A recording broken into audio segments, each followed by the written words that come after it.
खालीलपैकी कोणता दिवस बाल दिन म्हणून साजरा करण्यात येतो? हा आपल्या भारतामधला बालदिन विचारला किंवा राष्ट्रीय बालदिन विचारलेला आहे.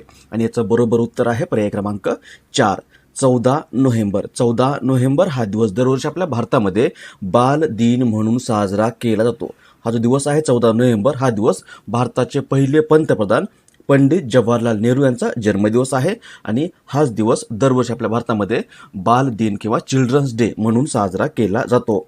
ॲक्च्युली 1964 पूर्वी भारतामध्ये 20 नोव्हेंबर जगामध्ये जो आहे तो 20 नोव्हेंबर हा जागतिक बालदिन असतो. आणि हाच 20 नोव्हेंबर 1964 पूर्वी भारतामध्ये बालदिन म्हणून साजरा केला जायचा. परंतु 1964 पंडित नेहरूंच्या निधनानंतर त्यांचा जन्मदिवस आहे 14 नोव्हेंबर हा दिवस भारतामध्ये बालदिन म्हणून साजरा करण्यात सुरुवात झालेली आहे. पर्याय क्रमांक 3 हे आपल्या याचं बरोबर उत्तर असेल. पंडित जवाहरलाल नेहरू यांचा जन्म झाला होता 14 नोव्हेंबर 1889 या दिवशी. आणि यांचं निधन झालेलं आहे 27 मे 1964 या दिवशी. हे भारताचे PM होते, भारताचे पहिले पंतप्रधान होते. कधी होते तर ते 26 जानेवारी 1950 ते 27 मे 1964 या कालावधीपर्यंत भारताचे पंतप्रधान होते. यांचं पुस्तक लक्षात ठेवा. पुस्तकाचं नाव आहे discovery of India. Discovery of India हे पुस्तक बऱ्याच वेळा विचारलेलं आहे. डिस्कवरी ऑफ इंडिया हे यांचंच पुस्तक आहे. आणि याचं मराठी अनुवाद कोणी केला आहे? तो अनुवाद आहे भारताचा शोध. हा मराठी अनुवाद किंवा ट्रान्सलेशन आहे मराठीमध्ये. भारताचा शोध नावाचं हे ट्रान्सलेशन कोणी केलंय तर हे साने गुरुजी यांनी केलेलं आहे. हे देखील लक्षात असू द्या. त्यानंतर आपला आजचा दुसरा प्रश्न आहे. 2024ची अंडर-19 किंवा 19 वर्षाखालील पुरुष T20 वर्ल्ड कप ही स्पर्धा खालीलपैकी कोणत्या देशामध्ये आयोजित करण्याची घोषणा नुकतीच ICCने केली आहे? ICC म्हणजे इंटरनॅशनल क्रिकेट काउन्सिल. ICC स्थापन झालेली आहे 1909 या वर्षामध्ये. हिचं मुख्यालय आहे UAEमध्ये दुबई या ठिकाणी. आणि काही दिवसापूर्वीच ग्रेग बार्कले यांची ICCचे पुन्हा एकदा अध्यक्ष म्हणून निवड झालेली आहे. आणि याच ICCने आता 2024चा अंडर-19 पुरुष T20 वर्ल्ड कप हा वर्ल्ड कप जो आहे तो श्रीलंकेमध्ये आयोजित करण्याची घोषणा केलेली आहे. म्हणजे उत्तर असेल आपलं पर्याय क्रमांक 1 श्रीलंका. ही घोषणा ICCने केलेली आहे. 24चा वर्ल्ड कप कुठे होणार आहे? अंडर-19 T20 वर्ल्ड कप हा होणार आहे श्रीलंका या देशामध्ये. त्यानंतर 2026चा वर्ल्ड कप जो आहे तो 2026चा वर्ल्ड कप झिम्बाब्वे आणि नामिबिया या देशामध्ये आयोजित केला जाणार आहे अशी देखील घोषणा करण्यात आलेली आहे. सोबतच अंडर-19 महिला T20 वर्ल्ड कप जो आहे हा वर्ल्ड कप मलेशिया आणि थायलंडमध्ये होणार आहे 2025 या वर्षामध्ये अशी देखील घोषणा ICCने केलेली आहे. आपल्याला प्रश्न विचारले 2024चा अंडर-19 पुरुष T20 वर्ल्ड कप हा श्रीलंकेमध्ये होणार आहे. पर्याय क्रमांक 1 श्रीलंका हे याचं बरोबर उत्तर असेल. श्रीलंका राजधान्या 2 आहेत. एक आहे श्री जयवर्धनपुरे कोट्टे आणि दुसरी आहे कोलंबो. सध्या प्रेसिडेंट आहेत रणील विक्रमसिंघे. नेक्स्ट, आसियान या संघटनेने नुकतीच खालीलपैकी कोणत्या देशाला संघटनेचा 11वा सदस्य देश म्हणून स्वीकारण्यास तत्वतः मान्यता दिली आहे? आसियानचे स्पेलिंग आहे ASEAN. या आशियानचा लॉंग फॉर्म होतो Association of South East Asian Nations. ही आग्नेय आशियातील 10 स्वतंत्र देशांची एक राजकीय व आर्थिक संघटना आहे. हिची स्थापना झाली होती 8 ऑगस्ट 1967 या दिवशी. आणि आशियानमध्ये Brunei, Myanmar, Cambodia, Indonesia, Laos, Malaysia, Philippines, Singapore, Thailand आणि व्हिएतनाम हे 10 सदस्य देश आहेत. आणि याच आसियान या संघटनेनं नुकतंच पूर्व तिमोरला या संघटनेचा आता 11वा सदस्य देश म्हणून स्वीकारण्यास तत्वतः मान्यता दिलेली आहे. म्हणजे आपलं उत्तर असेल पर्याय क्रमांक 4 पूर्व तिमोर किंवा ईस्ट तिमोर. इथे हा पूर्व तिमोर हा देश, याची राजधानी आहे दिल्ली, DILI राजधानी आहे दिल्ली. सध्या प्रेसिडेंट आहेत जोश रामोस होर्टा आणि करन्सी आहे युनायटेड स्टेट्स डॉलर. उत्तर असेल आपलं पर्याय क्रमांक 4. त्यानंतर पुढचा प्रश्न, खालीलपैकी कोणता दिवस जागतिक मधुमेह दिन म्हणून साजरा करण्यात येतो? याचं बरोबर उत्तर आहे पर्याय क्रमांक 4, 14 नोव्हेंबर. जागतिक मधुमेह दिन किंवा वर्ल्ड डायबिटीज डे हा दिवस दरवर्षी 14 नोव्हेंबर या दिवशी साजरा केला जातो. हा दिवस मधुमेह या आजाराबाबत समाजामध्ये जागरूकता निर्माण करणं, तसंच प्रत्येकाला त्याची लक्षणं व उपचार याविषयी माहिती देणं या उद्देशाने साजरा केला जातो जागतिक मधुमेह दिन. आणि 14 नोव्हेंबरलाच का, तर 1922 या वर्षामध्ये चार्ल्स बेस्ट यांच्या सहकार्याने सर फेडरिक बँटिक यांनी इन्शुलिनचा शोध लावला होता. आणि हा जो दिवस आहे 14 नोव्हेंबर हा दिवस याच सर फेडरिक बँटिक यांचा जन्मदिवस आहे. यामुळे दरवर्षी हा जागतिक मधुमेह दिन किंवा वर्ल्ड डायबिटीज डे म्हणून साजरा केला जातो. खालीलपैकी कोणाची नुकतीच प्रसार भारतीच्या CEO किंवा मुख्य कार्यकारी अधिकारी पदावर नियुक्ती करण्यात आली आहे? याचं बरोबर उत्तर आहे पर्याय क्रमांक 3, गौरव द्विवेदी यांची नुकतीच या प्रसार भारतीच्या मुख्य कार्यकारी अधिकारी किंवा CEO पदावर नियुक्ती करण्यात आलेली आहे. म्हणजे पर्याय क्रमांक 3 हे आपलं याचं बरोबर उत्तर असेल. आता हे प्रसार भारती काय, तर प्रसार भारती हे ब्रॉडकास्टिंग कॉर्पोरेशन ऑफ इंडिया या सार्वजनिक किंवा स्वायत्त सार्वजनिक महामंडळाने नियमित वापरासाठी घेतलेलं ब्रँड नाव आहे. भारतीय संसदेच्या कायद्यानुसार या प्रसार भारतीची स्थापना 23 नोव्हेंबर 1997 या दिवशी करण्यात आलेली आहे. आणि वरिष्ठ IAS अधिकारी गौरव द्विवेदी यांची नुकतीच या प्रसार भारतीच्या CEO किंवा मुख्य कार्यकारी अधिकारी पदावर नियुक्ती करण्यात आलेली आहे. आपण कालच पाहिलं होतं, एक महत्त्वाचा दिवस आहे याच प्रसार भारती संबंधित लोकसेवा प्रसारण दिन. हा कधी असतो? लोकसेवा प्रसारण दिन जो आहे, लोकसेवा प्रसारण दिन हा दिवस दरवर्षी 12 नोव्हेंबर या दिवशी साजरा केला जातो. आणि आता या प्रसार भारतीचे नवीन CEO बनलेले आहेत. पर्याय क्रमांक 3, गौरव द्विवेदी. बाकीचे ऑप्शन बघा, त्यामध्ये इथे पहिला ऑप्शन आहे ऋतुराज अवस्थी यांची काही दिवसापूर्वीच भारताच्या कायदा आयोगाच्या अध्यक्षपदावर नियुक्ती करण्यात आलेली आहे. किशोर बसा हे आपल्या भारताच्या राष्ट्रीय स्मारक प्राधिकरणाचे नवीन अध्यक्ष बनलेले आहेत. आणि मोहम्मद तय्यब इकराम यांची काही दिवसापूर्वीच आंतरराष्ट्रीय हॉकी महासंघाच्या अध्यक्षपदी नियुक्ती झालेली आहे. पुढचा प्रश्न, नताशा पिर्क मुसर या नुकत्याच खालीलपैकी कोणत्या देशाच्या पहिल्या महिला राष्ट्रपती बनलेल्या आहेत? याचं बरोबर उत्तर आहे पर्याय क्रमांक 3, स्लोवेनिया. या बघा इमेजमध्ये या आहेत नताशा पिर्क मुसर आणि या नुकत्याच स्लोवेनिया या देशाच्या पहिल्या महिला राष्ट्रपती बनलेल्या आहेत. हा जो स्लोवेनिया आहे हा एक मध्य युरोपामधला देश आहे. याची राजधानी आहे स्लोवेनियाची राजधानी आहे लियुब्लियाना ही या स्लोवेनियाची राजधानी आहे. आणि चलन आहे युरो हे चलन आहे. आणि या देशाचा पहिल्या महिला राष्ट्रपती बनलेल्या आहेत या नताशा पिर्क मुसर. इथे पहिल्या महिला हा शब्द आलाय, यावरून आपल्या भारतासंबंधित काही पहिल्या महिला आहेत ज्या आपल्याला माहिती असणं आवश्यक आहे. त्यामध्ये जर असं आपल्याला विचारलं की भारतरत्न पुरस्कार प्राप्त पहिल्या महिला कोण आहेत, तर त्या आहेत इंदिरा गांधी. जर असं विचारलं की ज्ञानपीठ पुरस्कार प्राप्त पहिल्या महिला कोण आहेत, ज्ञानपीठ पुरस्कार प्राप्त पहिल्या महिला त्या असतील आशापूर्णा देवी. जर असं विचारलं की भारताच्या पहिल्या महिला राष्ट्रपती कोण, आपल्याला माहिती आहे प्रतिभाताई पाटील या भारताच्या पहिल्या महिला राष्ट्रपती होत्या. नोबेल पुरस्कार प्राप्त पहिल्या भारतीय महिला विचारलं तर त्या असतील मदर तेरेसा. 1979ला त्यांना हा नोबेल पुरस्कार मिळाला होता. सर्वोच्च न्यायालयाच्या पहिल्या महिला न्यायाधीश विचारलं तर त्या असतील फातिमा बेबी. सर्वोच्च न्यायालयाच्या पहिल्या महिला न्यायाधीश. जर असं विचारलं की भारतामध्ये केंद्रीय कॅबिनेट पद भूषवणाऱ्या पहिल्या महिला कोण आहेत, त्या आहेत राजकुमारी अमृता कौर. पहिल्या भारतामधल्या मुख्यमंत्री सुचिता कृपलानी. पहिल्या राज्यपाल सरोजिनी नायडू. राष्ट्रीय काँग्रेसच्या पहिल्या महिला अध्यक्षा विचारलं तर त्या असतील ॲनी बेझंट. 1917 कोलकाता अधिवेशन. हे देखील मुद्दे कुठेतरी नोट डाऊन करून घ्या. महत्त्वाचे मुद्दे यावर बऱ्याच वेळेस परीक्षेमध्ये प्रश्न देखील विचारण्यात आलेले आहेत. पुढचा प्रश्न आहे 17व्या G20 शिखर संमेलनाचे आयोजन खालीलपैकी कोणत्या ठिकाणी करण्यात आले आहे.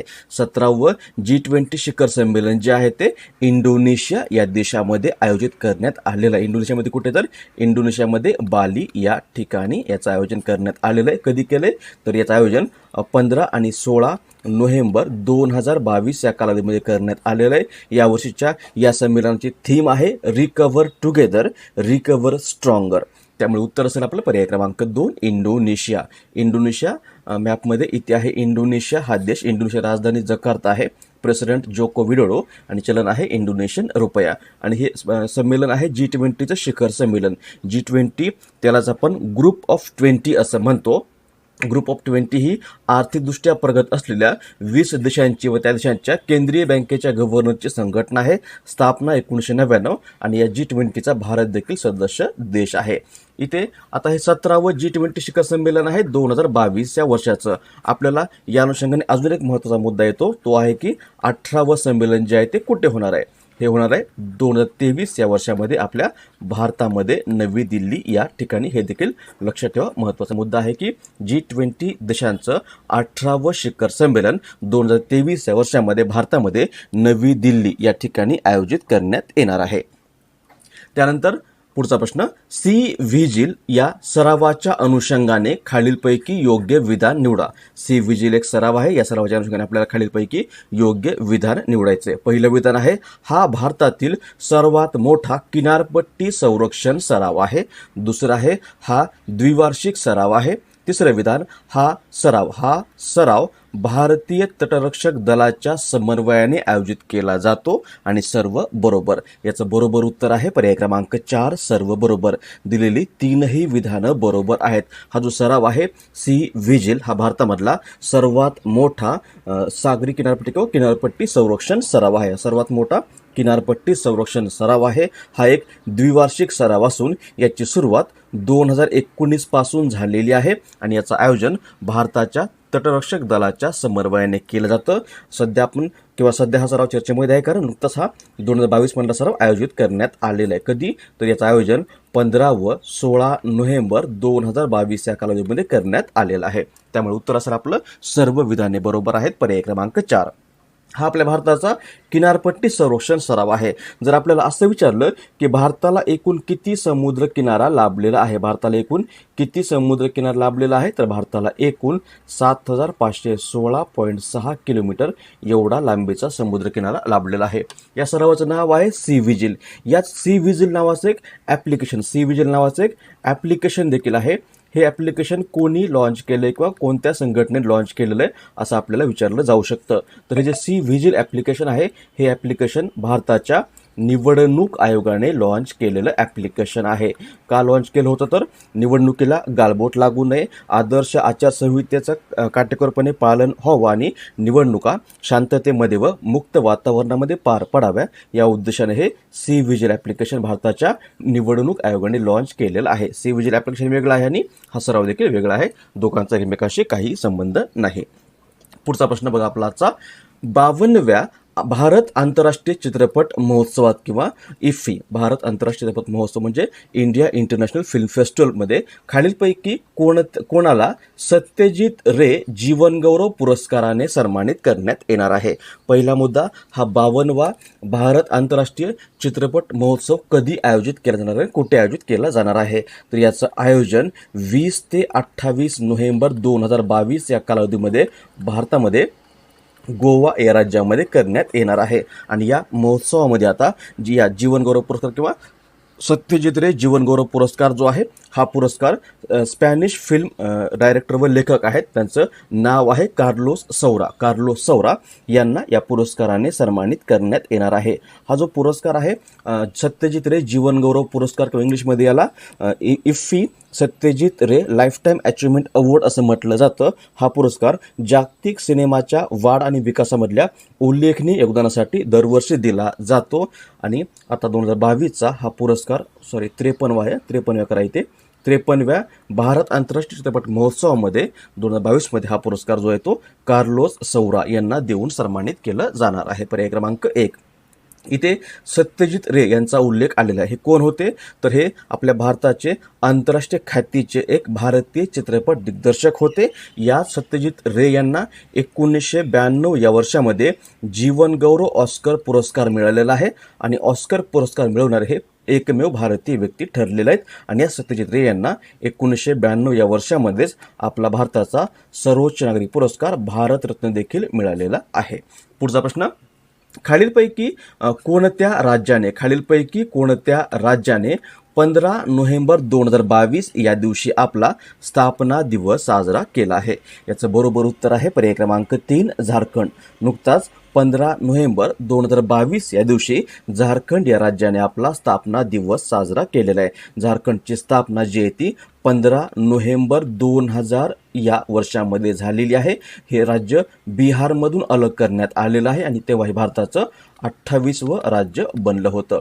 सोबत हा 15 नोव्हेंबर हा दिवस आहे. हा दिवस आदिवासी नेते आहेत बिरसा मुंडा यांचा जयंती दिवस म्हणून देखील या राज्यामध्ये साजरा केला जातो. उत्तर असेल पर्याय क्रमांक 3, झारखंड. झारखंड मॅपमध्ये पाहिलं तर इथे बघा, इथे आहे झारखंड हे राज्य, इथे आहे झारखंड हे राज्य. झारखंडची राजधानी काय? राजधानी आहे रांची. सध्या गव्हर्नर आहेत रमेश बैस आणि मुख्यमंत्री आहेत हेमंत सोरेन. नेक्स्ट, खालीलपैकी कोणत्या राज्यामध्ये 2022चा आंतरराष्ट्रीय गीता महोत्सव आयोजित करण्यात येणार आहे? याचं बरोबर उत्तर आहे पर्याय क्रमांक 4, हरियाणा. हरियाणा या राज्यामध्ये एक ठिकाण आहे कुरुक्षेत्र नावाचं. याच कुरुक्षेत्र या ठिकाणी 19 नोव्हेंबर ते 6 डिसेंबर 2022 या कालावधीमध्ये या आंतरराष्ट्रीय गीता महोत्सवाचं आयोजन केलं जाणार आहे. हा महोत्सव का आयोजित केला जातो? तर हा महोत्सव पवित्र ग्रंथ गीताचा संदेश जगभर प्रसारित करणे या उद्देशाने आयोजित केला जातो. उत्तर असेल पर्याय क्रमांक 4, हरियाणा. मॅपमध्ये इथे हरियाणा हे राज्य, राजधानी चंदीगड, राज्यपाल बंडारू दत्तात्रय, मुख्यमंत्री आहेत मनोहर लाल खट्टर. त्यानंतर 12 नोव्हेंबर 2022 या दिवशी खालीलपैकी कोणत्या राज्यामध्ये वांगला हा सण साजरा करण्यात आला आहे? वांगला नावाचा सण आहे आणि हा सण नुकताच 12 नोव्हेंबर 2022 या कालावधीमध्ये मेघालय या राज्यामध्ये साजरा करण्यात आलेला आहे. याच वांगला या सणाला दी 100 ड्रम्स असं म्हटलं जातं आणि हा भारतातील मेघालय, नागालँड व आसाम या राज्यातील गारो या जमातीद्वारे साजरा केला जाणारा प्रमुख सण आहे आणि हा सण पीक कापणीनंतर साजरा केला जातो. 2022 हा सण किंवा या सणाचं 46वं संस्करण जे आहे ते आयोजित करण्यात आलं होतं 12 नोव्हेंबर 2022 या दिवशी. त्यामुळे उत्तर असेल पर्याय क्रमांक 3, मेघालय. मेघालय मॅपमध्ये पाहिलं तर इथे आहे मेघालय हे राज्य. इथे आहे मेघालय राज्य. मेघालयची राजधानी आहे शिलाँग. सध्या राज्यपाल आहेत BD मिश्रा, मुख्यमंत्री आहेत कॉनरॅड संगमा. हा आहे वांगला सण. जर आपल्याला असं विचारलं की कोणत्या राज्यामध्ये बथुकम्मा नावाचा सण आहे किंवा बोनालू नावाचा सण आहे, हे सण कोणत्या राज्यामध्ये साजरे केले जातात? तर हे दोन्ही सण जे आहेत ते तेलंगणा या राज्यामध्ये साजरे केले जाणारे महत्त्वाचे सण आहेत. त्यानंतर लोसार पर्व नावाचा सण आहे. हा जो सण आहे हा सण सिक्कीम या राज्यामध्ये साजरा केला जातो. पोंगल कुठला आहे? तर पोंगल नावाचा सण आहे. पोंगल हा सण तामिळनाडू या राज्यामध्ये साजरा केला जातो. बिहू कुठला सण आहे? बिहूवर आणि पोंगलवर बऱ्याच वेळा प्रश्न विचारलेला आहे. बिहू जो आहे तो आसाम या राज्यामध्ये साजरा होणारा प्रमुख सण आहे. त्यानंतर ओणम कुठला आहे? तर ओणम जो आहे तो केरळ या राज्याचा सण आहे. हॉर्नबिल हा नागालँड राज्याचा सण आहे. हे देखील लक्षात ठेवा. हॉर्नबिल नागालँडचा सण आहे. पुढचा प्रश्न, 41वा भारत आंतरराष्ट्रीय व्यापार मेळावा खालीलपैकी कोणत्या ठिकाणी आयोजित करण्यात आला आहे? 41वा भारत आंतरराष्ट्रीय व्यापार मेळावा खालीलपैकी कोणत्या ठिकाणी 2022 या वर्षामध्ये आयोजित करण्यात आला आहे असं आपल्याला विचारले. यालाच इंग्लिशमध्ये 41 इंडिया इंटरनॅशनल ट्रेड फेअर असं म्हटलेलं आहे. आणि या मेळाव्याचं किंवा या फेअरचं आयोजन जे आहे ते आयोजन 14 नोव्हेंबर ते 21 नोव्हेंबर 2022 या कालावधीमध्ये नवी दिल्ली या ठिकाणी करण्यात आलेलं आहे.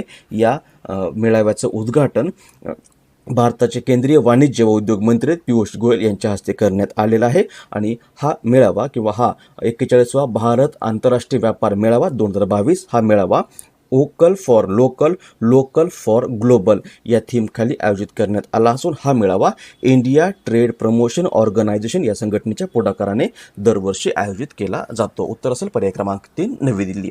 त्यानंतर आजचा 10वा प्रश्न आहे 20 नोव्हेंबर ते 18 डिसेंबर 2022 या कालावधीमध्ये फिफा विश्वकप 2022चे आयोजन खालीलपैकी कोणत्या ठिकाणी करण्यात येणार आहे. याचं बरोबर उत्तर आहे पर्याय क्रमांक 1 कतार. कतार या देशामध्ये 20 नोव्हेंबर ते 18 डिसेंबर 2022 या कालावधीमध्ये फिफा विश्वकप 2022चं आयोजन करण्यात येणार आहे. हे या वर्ल्ड कपचं आतापर्यंतचं 22वं एडिशन आहे, 22वं संस्करण आहे आणि याचं आयोजन कतार या देशामध्ये करण्यात येणार आहे. ही स्पर्धा किंवा फिफा वर्ल्ड कप 2022ची सुरुवात जी आहे ती 1930 या वर्षामध्ये झालेली आणि हा दर 4 वर्षांनी आयोजित केला जातो. शेवटचा वर्ल्ड कप जो आहे तो 2018 मध्ये झाला होता, 21वं संस्करण होतं आणि हा रशियामध्ये आयोजित केला होता, जिंकला होता फ्रान्स या देशाने. आता 22वा वर्ल्ड कप जो आहे तो या कतारमध्ये 20 नोव्हेंबर ते 18 डिसेंबर 2022 या कालावधीमध्ये आयोजित करण्यात येणार आहे. पर्याय क्रमांक 1 हे याचं बरोबर उत्तर असेल. युद्ध अभ्यास हा संयुक्त युद्ध सराव भारत खालीलपैकी कोणत्या देशासोबत करतो. याचं बरोबर उत्तर आहे पर्याय क्रमांक 4 अमेरिका. युद्ध अभ्यास हा भारत आणि अमेरिका या 2 देशांचा संयुक्त प्रशिक्षण सराव आहे आणि या सरावाचं 18वं संस्करण जे आहे ते यावर्षी नोव्हेंबर महिन्यामध्ये किंवा नोव्हेंबर 2022 या महिन्यामध्ये उत्तराखंड या राज्यामध्ये आयोजित करण्यात येणार आहे. उत्तर असेल आपलं पर्याय क्रमांक 4 अमेरिका. यासोबत हे लक्षात ठेवा की गेल्या वर्षी म्हणजे 2021 मध्ये हा युद्ध सराव ऑक्टोबर महिन्यामध्ये अमेरिकेमध्ये अलास्का या ठिकाणी आयोजित करण्यात आला होता. त्यानंतर दुसरा प्रश्न खालीलपैकी कोणता दिवस आंतरराष्ट्रीय सहिष्णुता दिन म्हणून साजरा करण्यात येतो. याचं बरोबर उत्तर आहे पर्याय क्रमांक 2 16 नोव्हेंबर.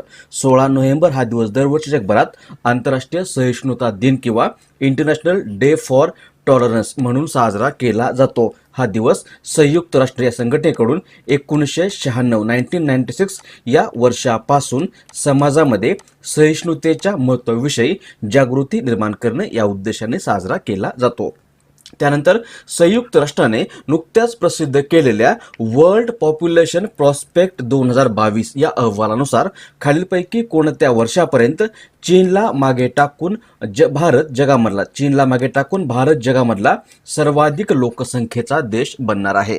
याचं बरोबर उत्तर आहे पर्याय क्रमांक 1 2023. संयुक्त राष्ट्र या संघटनेने नुकताच हा वर्ल्ड पॉप्युलेशन प्रॉस्पेक्ट 2022 नावाचा अहवाल प्रसिद्ध केलेला आहे आणि यामध्ये असं म्हटलंय की 2023 या वर्षापर्यंत भारत चीनला मागे टाकून जगामधला सर्वाधिक लोकसंख्येचा देश बनेल. यासोबतच 2050 पर्यंत भारताची लोकसंख्या जी आहे ती 1.668 बिलियन एवढी होईल असा देखील अंदाज यामध्ये व्यक्त करण्यात आलेला. यासोबतच 15 नोव्हेंबर 2022 या दिवशी जगाची लोकसंख्या जी आहे ती 8 अरब झाली असं देखील या अहवालामध्ये म्हणण्यात आलेलं आहे. उत्तर असेल आपला पर्याय क्रमांक 1 2023. त्यानंतर पुढचा प्रश्न तिसरी no money for terror conference खालीलपैकी कोणत्या देशामध्ये आयोजित करण्यात येणार आहे. No money for terror conference किंवा यालाच NMFT असं म्हटलं जातं आणि 2022 या वर्षामध्ये ही परिषद आपल्या भारतामध्ये आयोजित केली जाणार आहे. भारतामध्ये हिचं आयोजन 18 व 19 नोव्हेंबर 2022 या कालावधीमध्ये नवी दिल्ली या ठिकाणी करण्यात येणार आहे.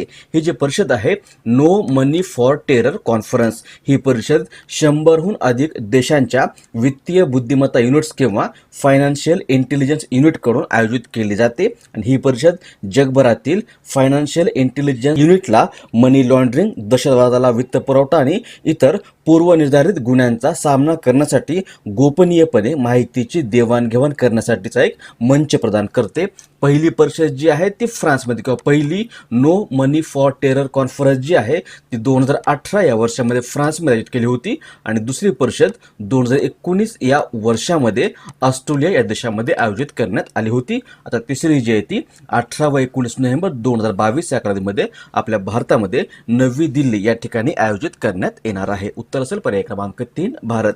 इथे टेररचा शब्द आलाय. जर आपल्याला असं विचारलं की भारतामध्ये कोणता दिवस अँटी टेररिझम डे म्हणून साजरा केला जातो, तर भारतामध्ये राजीव गांधी यांची डेथ अॅनिव्हर्सरी आहे 21 मे. हा दिवस दरवर्षी अँटी टेररिझम डे म्हणून साजरा केला जातो. आणि जगामध्ये international day for remembrance and tribute to the victims of terrorism हा दिवस दरवर्षी 21 ऑगस्ट या दिवशी साजरा केला जातो. पुढचा प्रश्न, ICC T20 वर्ल्ड कप 2022 मध्ये खालीलपैकी कोणत्या क्रिकेटपटूला प्लेयर ऑफ द सिरीज हा पुरस्कार देऊन सन्मानित करण्यात आला आहे? हा जो वर्ल्ड कप आहे, ही जी स्पर्धा आहे ICCची T20 वर्ल्ड कप स्पर्धा 2022, ही स्पर्धा आपल्याला माहिती आहे की नुकतीच संपन्न झालेली आहे. कुठे झाली? तर ही स्पर्धा नुकतीच 16 ऑक्टोबर ते 13 नोव्हेंबर 2022 या कालावधीमध्ये ऑस्ट्रेलिया या देशामध्ये संपन्न झालेली हे या स्पर्धेत आतापर्यंत 8वं किंवा 8th एडिशन होतं. आणि या स्पर्धेमध्ये विजय मिळवला इंग्लंड या संघाने आणि उपविजेता आहे पाकिस्तान हा संघ. आणि या स्पर्धेमध्ये प्लेयर ऑफ द सिरीज हा पुरस्कार जो आहे तो इंग्लंडच्या सॅम कॅरनला मिळालेला आहे. म्हणजे पर्याय क्रमांक 1 हे आपलं याचं बरोबर उत्तर असेल. नेक्स्ट, खालीलपैकी कोणत्या देशाने भारतीय वंशाचे शास्त्रज्ञ वेंकटरामन रामकृष्णन यांना ऑर्डर ऑफ मेरिट या प्रतिष्ठित पुरस्काराने सन्मानित केले आहे? याचं बरोबर उत्तर आहे पर्याय क्रमांक 1 ब्रिटन. नुकतंच ब्रिटनने भारतीय वंशाचे अमेरिकन शास्त्रज्ञ आहेत वेंकटरामन रामकृष्णन यांना ऑर्डर ऑफ मेरिट या प्रतिष्ठित पुरस्काराने सन्मानित केलेलं आहे. हे जे व्यक्ती आहेत वेंकटरामन रामकृष्णन कोण आहेत? तर हे केम्ब्रिज इंग्लंड या ठिकाणी एका प्रयोगशाळेमध्ये काम करणारे भारतीय वंशाचे अमेरिकन शास्त्रज्ञ आहेत. याच वेंकटरामन रामकृष्णन यांना 2009 या वर्षामध्ये केमिस्ट्री किंवा रसायनशास्त्रामधला नोबेल पुरस्कार देखील मिळालेला आहे. आणि यांना नुकतंच ब्रिटन सरकारने किंवा ब्रिटनने प्रतिष्ठित ऑर्डर ऑफ मेरिट हा पुरस्कार देऊन सन्मानित केलेला आहे. हा पुरस्कार किंग चार्ल्स तृतीयकडून त्यांना विज्ञान क्षेत्रातील उल्लेखनीय कामगिरीसाठी देण्यात आलेला आहे. उत्तर असेल आपलं पर्याय क्रमांक 1 ब्रिटन. आणि हा जो पुरस्कार आहे ऑर्डर ऑफ मेरिट हा पुरस्कार ब्रिटनमध्ये 1902 या वर्षामध्ये स्थापन झालेला आहे. आणि हा पुरस्कार ब्रिटनच्या महाराजा किंवा महाराणीद्वारे सशस्त्र दल, विज्ञान, कला, साहित्य, संस्कृती या क्षेत्रातील उल्लेखनीय कामगिरीसाठी देण्यात येणारा एक महत्त्वाचा पुरस्कार आहे. पुढचा प्रश्न, नुकत्याच प्रसिद्ध झालेल्या जलवायू परिवर्तन प्रदर्शन निर्देशांक 2023 मध्ये भारत कितव्या क्रमांकावर राहिला आहे? यालाच इंग्लिशमध्ये CCPI किंवा क्लायमेट चेंज परफॉर्मन्स इंडेक्स असं म्हटलं जातं. हा इंडेक्स 59 देशांच्या व युरोपियन युनियनमधील देशांच्या हवामान संरक्षण कामगिरीचा आढावा घेऊन तयार केला जातो. हा निर्देशांक जर्मन वॉच नावाच्या जर्मनीतील एका नॉन प्रॉफिट नॉन गव्हर्नमेंटल संघटनेकडून प्रसिद्ध केला जातो. आणि हा निर्देशांक आंतरराष्ट्रीय हवामान राजकारणामध्ये पारदर्शकता वाढवणे आणि हवामान संरक्षणाच्या प्रयत्नांची व वैयक्तिक देशांनी केलेल्या प्रगतीची तुलना करण्याच्या उद्देशाने तयार केला जातो. पहिल्यांदा हा निर्देशांक 2005 मध्ये तयार करण्यात आला होता. 2022 आणि 2021च्या इंडेक्समध्ये भारत यामध्ये 10व्या क्रमांकावर राहिला होता. 2020 मध्ये भारत यामध्ये 9व्या क्रमांकावर होता. आणि आता नुकताच 23चा इंडेक्स प्रसिद्ध करण्यात आलेला आहे. यामध्ये आपला भारत 8व्या क्रमांकावर राहिलेला आहे. म्हणजे उत्तर असेल आपलं पर्याय क्रमांक 2 या जलवायू परिवर्तन प्रदर्शन निर्देशांक 2023 मध्ये आपला भारत जगामध्ये 8व्या क्रमांकावर राहिला आहे. या इंडेक्समध्ये यावर्षी किंवा 23च्या इंडेक्समध्ये पहिल्या, दुसऱ्या आणि तिसऱ्या क्रमांकावर कोणालाही स्थान देण्यात आलेलं नाही. 4थ्या क्रमांकावर डेन्मार्क राहिलेला आहे आणि 5व्या क्रमांकावर स्वीडन हा देश राहिलेला आहे. त्यानंतर पुढचा प्रश्न, शिव नरवाल हा खेळाडू खालीलपैकी कोणत्या खेळाशी संबंधित आहे? याचं बरोबर उत्तर आहे पर्याय क्रमांक 1 नेमबाजी. शिव नरवाल हा भारताचा नेमबाजपटू आहे आणि सध्या चर्चेमध्ये कारण नुकतंच त्याने आशियाई एअरगन चॅम्पियनशिप 2022 या स्पर्धेमध्ये गोल्ड मेडल किंवा सुवर्णपदक जिंकण्याची कामगिरी केलेली आहे. लक्षात ठेवा, शिव नरवाल हा नेमबाजी या खेळाशी संबंधित खेळाडू आहे. पुढचा प्रश्न, 15 ते 21 ऑक्टोबर 2022 हा कालावधी खालीलपैकी कोणता आठवडा म्हणून साजरा करण्यात येतो? याचं बरोबर उत्तर आहे पर्याय क्रमांक 4 नवजात शिशु काळजी आठवडा. हा जो कालावधी आहे 15 ते 21 नोव्हेंबर हा कालावधी दरवर्षी नवजात बालकांच्या मृत्यूंचं प्रमाण कमी करणं व नवजात बालकांची योग्य काळजी घेण्यासाठी लोकांना जागरूक व प्रवृत्त करणं या उद्देशाने दरवर्षी नवजात शिशु काळजी सप्ताह किंवा न्यू बॉर्न केअर वीक म्हणून साजरा केला जातो. 2022 मध्ये हा आठवडा जो आहे तो शहरी भागात नवजात मुलांची काळजी या थीम खाली आयोजित करण्यात आलेला आहे. खालीलपैकी कोणता दिवस भारतामध्ये राष्ट्रीय पत्रकारिता दिन म्हणून साजरा केला जातो? याचं बरोबर उत्तर आहे पर्याय क्रमांक 1, 16 नोव्हेंबर. 16 नोव्हेंबर हा दिवस दरवर्षी आपल्या भारतामध्ये राष्ट्रीय पत्रकारिता दिन म्हणून किंवा नॅशनल प्रेस डे म्हणून साजरा केला जातो. हा दिवस भारतातील स्वतंत्र आणि जबाबदार पत्रकारितेचे प्रतीक म्हणून दरवर्षी भारतामध्ये साजरा केला जातो. आणि 16 नोव्हेंबरच का? तर याच 16 नोव्हेंबर या दिवशी प्रेस काउन्सिल ऑफ इंडिया या संघटनेनं आपलं काम करण्यास सुरुवात केली होती.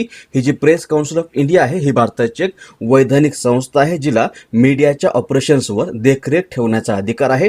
हिची स्थापना झालेली आहे 1966 या वर्षामध्ये आणि सध्या या प्रेस काउन्सिल ऑफ इंडियाच्या अध्यक्ष आहेत न्यायमूर्ती रंजना प्रकाश देसाई. सध्या न्यायमूर्ती रंजना प्रकाश देसाई या प्रेस काउन्सिल ऑफ इंडियाच्या अध्यक्ष आहेत.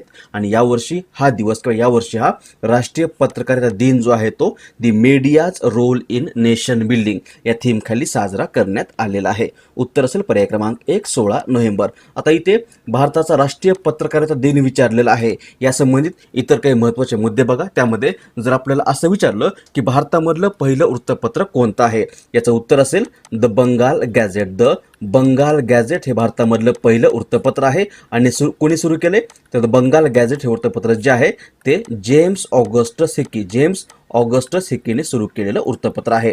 मराठी भाषेमधलं पहिलं वृत्तपत्र ते आहे दर्पण. हे दर्पण जे आहे ते जानेवारी 1832 या दिवशी आचार्य बाळशास्त्री जांभेकर यांनी सुरू केलेला आहे. यामुळेच हा 6 जानेवारी हा जो दिवस आहे हा दिवस दरवर्षी आपल्या महाराष्ट्रामध्ये पत्रकारिता दिन म्हणून साजरा केला जातो. जागतिक वृत्तपत्र स्वातंत्र्य दिन हा दिवस दरवर्षी 3 मे या दिवशी साजरा केला जातो. जागतिक वृत्तपत्र स्वातंत्र्य निर्देशांक 2022 मध्ये आपला भारत जगामध्ये 150व्या क्रमांकावर राहिला आहे. आणि जागतिक क्रीडा पत्रकारिता दिन हा दिवस दरवर्षी 2 जुलै या दिवशी साजरा केला जातो. सगळे मुद्दे आपल्यासाठी अतिशय महत्त्वाचे मुद्दे आहेत. पुन्हा एकदा बघा, मूळ प्रश्न आहे राष्ट्रीय पत्रकारिता दिन हा दरवर्षी 16 नोव्हेंबर या दिवशी साजरा केला जातो. भारतामधलं पहिलं वृत्तपत्र द बंगाल गॅझेट आहे, सुरू केलंय जेम्स ऑगस्टस हिकीने. मराठी भाषेमधलं पहिलं वृत्तपत्र ते आहे दर्पण. हे सुरू झालंय 6 जानेवारी 1832 आचार्य बाळशास्त्री जांभेकर यांनी सुरू केलेलं वृत्तपत्र आहे. यामुळेच हा 6 जानेवारी हा दिवस आपल्या महाराष्ट्रामध्ये पत्रकार दिन म्हणून साजरा केला जातो. जागतिक वृत्तपत्र स्वातंत्र्य दिन किंवा वर्ल्ड प्रेस फ्रीडम डे हा दिवस दरवर्षी 3 मे या दिवशी साजरा केला जातो. त्यानंतर जागतिक वृत्तपत्र स्वातंत्र्य निर्देशांक 2022 मध्ये भारत जगामध्ये 150व्या क्रमांकावर राहिला आहे. आणि जागतिक क्रीडा पत्रकारिता दिन हा दिवस दरवर्षी 2 जुलै या दिवशी साजरा केला जातो. पुढचा प्रश्न, श्रीनिवास वरदराजन यांची नुकतीच खालीलपैकी कोणत्या बँकेच्या अध्यक्षपदी नियुक्ती करण्यात आली आहे? याचं बरोबर उत्तर आहे पर्याय क्रमांक 4 Union Bank of India. Srinivas Varadarajan यांची नुकतीच केंद्र सरकारने युनियन बँक ऑफ इंडियाच्या अध्यक्षपदी 15 नोव्हेंबर 2022 या दिवशी नियुक्ती केलेली आहे. यापूर्वी त्यांनी ॲक्सिस बँकेमध्ये उपव्यवस्थापकीय संचालक या पदावर काम केलेलं आहे. आणि ही जी बँक आहे युनियन बँक ऑफ इंडिया किंवा युनियन बँक किंवा थोडक्यात UBI ही मुंबई या ठिकाणी मुख्यालय असलेली भारतामधली एक सार्वजनिक क्षेत्रामधली बँक आहे. हिची स्थापना झालेली आहे 11 नोव्हेंबर 1919 या दिवशी. त्यानंतर पुढचा प्रश्न, खालीलपैकी कोणता दिवस आंतरराष्ट्रीय विद्यार्थी दिन म्हणून साजरा केला जातो? याचं बरोबर उत्तर आहे पर्याय क्रमांक 2 17 नोव्हेंबर. 17 नोव्हेंबर हा दिवस दरवर्षी आंतरराष्ट्रीय विद्यार्थी दिन किंवा इंटरनॅशनल स्टुडंट्स डे म्हणून साजरा केला जातो. का तर जगभरातील प्रत्येक मुलाला शिक्षण मिळावं या उद्देशाने हा दिवस दरवर्षी आंतरराष्ट्रीय विद्यार्थी दिन म्हणून साजरा केला जातो. 17 नोव्हेंबरच का? तर दुसऱ्या महायुद्धादरम्यान 17 नोव्हेंबर 1939 या दिवशी नाझींनी प्राग विद्यापीठातील 9 विद्यार्थी आणि अनेक प्राध्यापकांना ठार मारलं होतं. त्यांच्या बलिदानाचा सन्मान करणे या उद्देशाने दरवर्षी 17 नोव्हेंबर हा दिवस निवडण्यात आलेला आहे आंतरराष्ट्रीय विद्यार्थी दिन म्हणून साजरा करण्यासाठी. उत्तर असेल आपलं पर्याय क्रमांक 2 17 नोव्हेंबर. त्यानंतर पुढचा प्रश्न, सध्या चर्चेत असलेली परवाज PARVAAZ ही योजना खालीलपैकी कोणत्या राज्य किंवा केंद्रशासित प्रदेशाशी संबंधित आहे? याचं बरोबर उत्तर आहे पर्याय क्रमांक 3 जम्मू आणि काश्मीर. ही योजना आहे परवाज योजना ही जम्मू काश्मीरशी संबंधित योजना आहे. जम्मू काश्मीरमध्ये ही योजना UPSC असेल किंवा नीट परीक्षा असेल किंवा JEE असेल किंवा जम्मू काश्मीरच्या प्रशासकीय परीक्षा असतील, या परीक्षांची तयारी करण्यासाठी विद्यार्थ्यांना मदत करणे या उद्देशाने सुरू करण्यात आलेली योजना आहे आणि सध्या चर्चेमध्ये आली, कारण नुकतंच जम्मू काश्मीरचे उपराज्यपाल मनोज सिन्हा यांनी या परवाज योजनेअंतर्गत शहीद लष्करी जवानांच्या मुलांसाठी आणि गरीब कुटुंबासाठी 10% आरक्षण देण्याची घोषणा केलेली आहे. त्यामुळे आपलं उत्तर असेल ही योजना किंवा परवाज योजना जी आहे ती जम्मू काश्मीरशी संबंधित योजना आहे. मग जम्मू काश्मीर मॅपमध्ये इथे आहे जम्मू काश्मीरची किंवा जम्मू काश्मीरला UT बनवलेला आहे कधी, तर ती डेट आहे 31 ऑक्टोबर 2019 या दिवशी. जम्मू काश्मीरच्या 2 राजधानी आहेत, एक आहे श्रीनगर जी आहे ती जम्मू काश्मीरची मे ते ऑक्टोबरपर्यंत राजधानी असते आणि जम्मू जी आहे ती नोव्हेंबर ते एप्रिल या दरम्यान राजधानी असते. जम्मू काश्मीर सध्या उपराज्यपाल आहेत मनोज सिन्हा. सोबत हे लक्षात ठेवा की काही दिवसापूर्वीच याच जम्मू काश्मीरमध्ये नोव्हेंबर 2022 याच महिन्यामध्ये भारतामधलं पहिलं तरंगत वित्तीय साक्षरता शिबिर आयोजित करण्यात आलं होतं. जगामधला सर्वात उंच railway bridge Chenab railway bridge याच जम्मू काश्मीरमध्ये आहे आणि याच जम्मू काश्मीरमध्ये दरवर्षी ट्युलिप हा उत्सव देखील साजरा केला जातो. पुढचा प्रश्न आहे, खालीलपैकी कोणता दिवस राष्ट्रीय एपिलेप्सी दिन म्हणून साजरा केला जातो? याचं बरोबर उत्तर आहे पर्याय क्रमांक 2, 17 नोव्हेंबर. 17 नोव्हेंबर हा दिवस दरवर्षी भारतामध्ये राष्ट्रीय एपिलेप्सी दिन म्हणून साजरा केला जातो. याच एपिलेप्सीला मराठीमध्ये अपस्मार असं म्हटलं जातं आणि हा एपिलेप्सी जो आहे तो एक आजार आहे. हा एक मज्जासंस्थेशी संबंधित आजार आहे आणि या आजारामध्ये व्यक्तीला चेतापेशींच्या कार्यामध्ये व्यत्यय आल्याने झटके येतात. यामुळेच या आजाराविषयी लोकांमध्ये जागृती निर्माण करणं या उद्देशाने दरवर्षी 17 नोव्हेंबर हा दिवस भारतामध्ये राष्ट्रीय एपिलेप्सी दिन म्हणून साजरा केला जातो. उत्तर असेल आपलं पर्याय क्रमांक 2. त्यानंतर खालीलपैकी कोणता कालावधी अखिल भारतीय राष्ट्रीय सहकारी आठवडा म्हणून साजरा केला जातो? याचं बरोबर उत्तर आहे पर्याय क्रमांक 3, 14 ते 20 नोव्हेंबर. 14 ते 20 नोव्हेंबर हा कालावधी दरवर्षी आपल्या भारतामध्ये राष्ट्रीय सहकारी आठवडा म्हणून किंवा ऑल इंडिया कोऑपरेटिव्ह वीक किंवा नॅशनल कोऑपरेटिव्ह वीक म्हणून साजरा केला जातो. 2022 मध्ये आतापर्यंतचा 67वा हा राष्ट्रीय सहकारी आठवडा साजरा करण्यात येत आहे आणि हा आठवडा सहकार क्षेत्राच्या विविध क्षेत्रातील उपलब्धी अधोरेखित करण्यासाठी आणि प्रत्येक क्षेत्रातील सहकारी विकासाच्या गतिशीलतेवर आधारित भविष्यातील वाढीची धोरणे विकसित करणं या उद्देशाने साजरा केला जातो. उत्तर असेल आपलं पर्याय क्रमांक 3, 14 ते 20 नोव्हेंबर हा कालावधी भारतामध्ये नॅशनल कोऑपरेटिव्ह वीक म्हणून साजरा केला जातो. पुढचा प्रश्न, भारत सरकारने खालीलपैकी कोणाची नुकतीच नीती आयोगाचे पूर्णवेळ सदस्य म्हणून नियुक्ती केली आहे? याचं बरोबर उत्तर आहे पर्याय क्रमांक 4, अरविंद वीरमानी. अरविंद वीरमानी हे भारताचे माजी मुख्य आर्थिक सल्लागार आहेत. हे 2007 ते 9 या कालावधीमध्ये भारताचे मुख्य आर्थिक सल्लागार होते आणि यांची नुकतीच भारत सरकारने आता नीती आयोगाचे पूर्णवेळ सदस्य म्हणून नियुक्ती केलेली आहे. त्यामुळे उत्तर असेल पर्याय क्रमांक 4, अरविंद वीरमानी. इथे नीती आयोगाचा उल्लेख आलेला आहे. नीती आयोग लॉंग फॉर्म होतो नीतीचा National Institute for Transforming India. NITI आयोगाची स्थापना कधी झाली? स्थापना झालेली आहे 1 जानेवारी 2015 या दिवशी. अध्यक्ष असतात नीती आयोगाचे भारताचे पंतप्रधान सध्या आहेत नरेंद्र मोदी.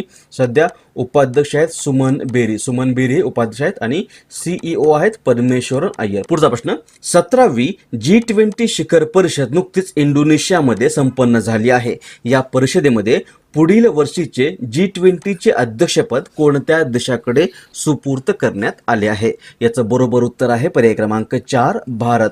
आपल्याला माहिती आहे किंवा आपण यापूर्वी पाहिलंय की नुकतीच 15 व 16 नोव्हेंबर 2022 या कालावधीमध्ये G20 देशांची जी 17वी परिषद आहे शिखर परिषदी इंडोनेशियामध्ये बाली या ठिकाणी संपन्न झालेली आहे आणि याच परिषदेदरम्यान इंडोनेशियाचे राष्ट्रपती जोको विडोडो यांनी प्रतिकात्मकरित्या भारताचे पंतप्रधान नरेंद्र मोदी यांच्याकडे G20 या संघटनेचं अध्यक्षपद सोपवलेलं आहे. 2023 या वर्षामध्ये G20 अध्यक्षपद आपल्या भारताकडे असणार आहे.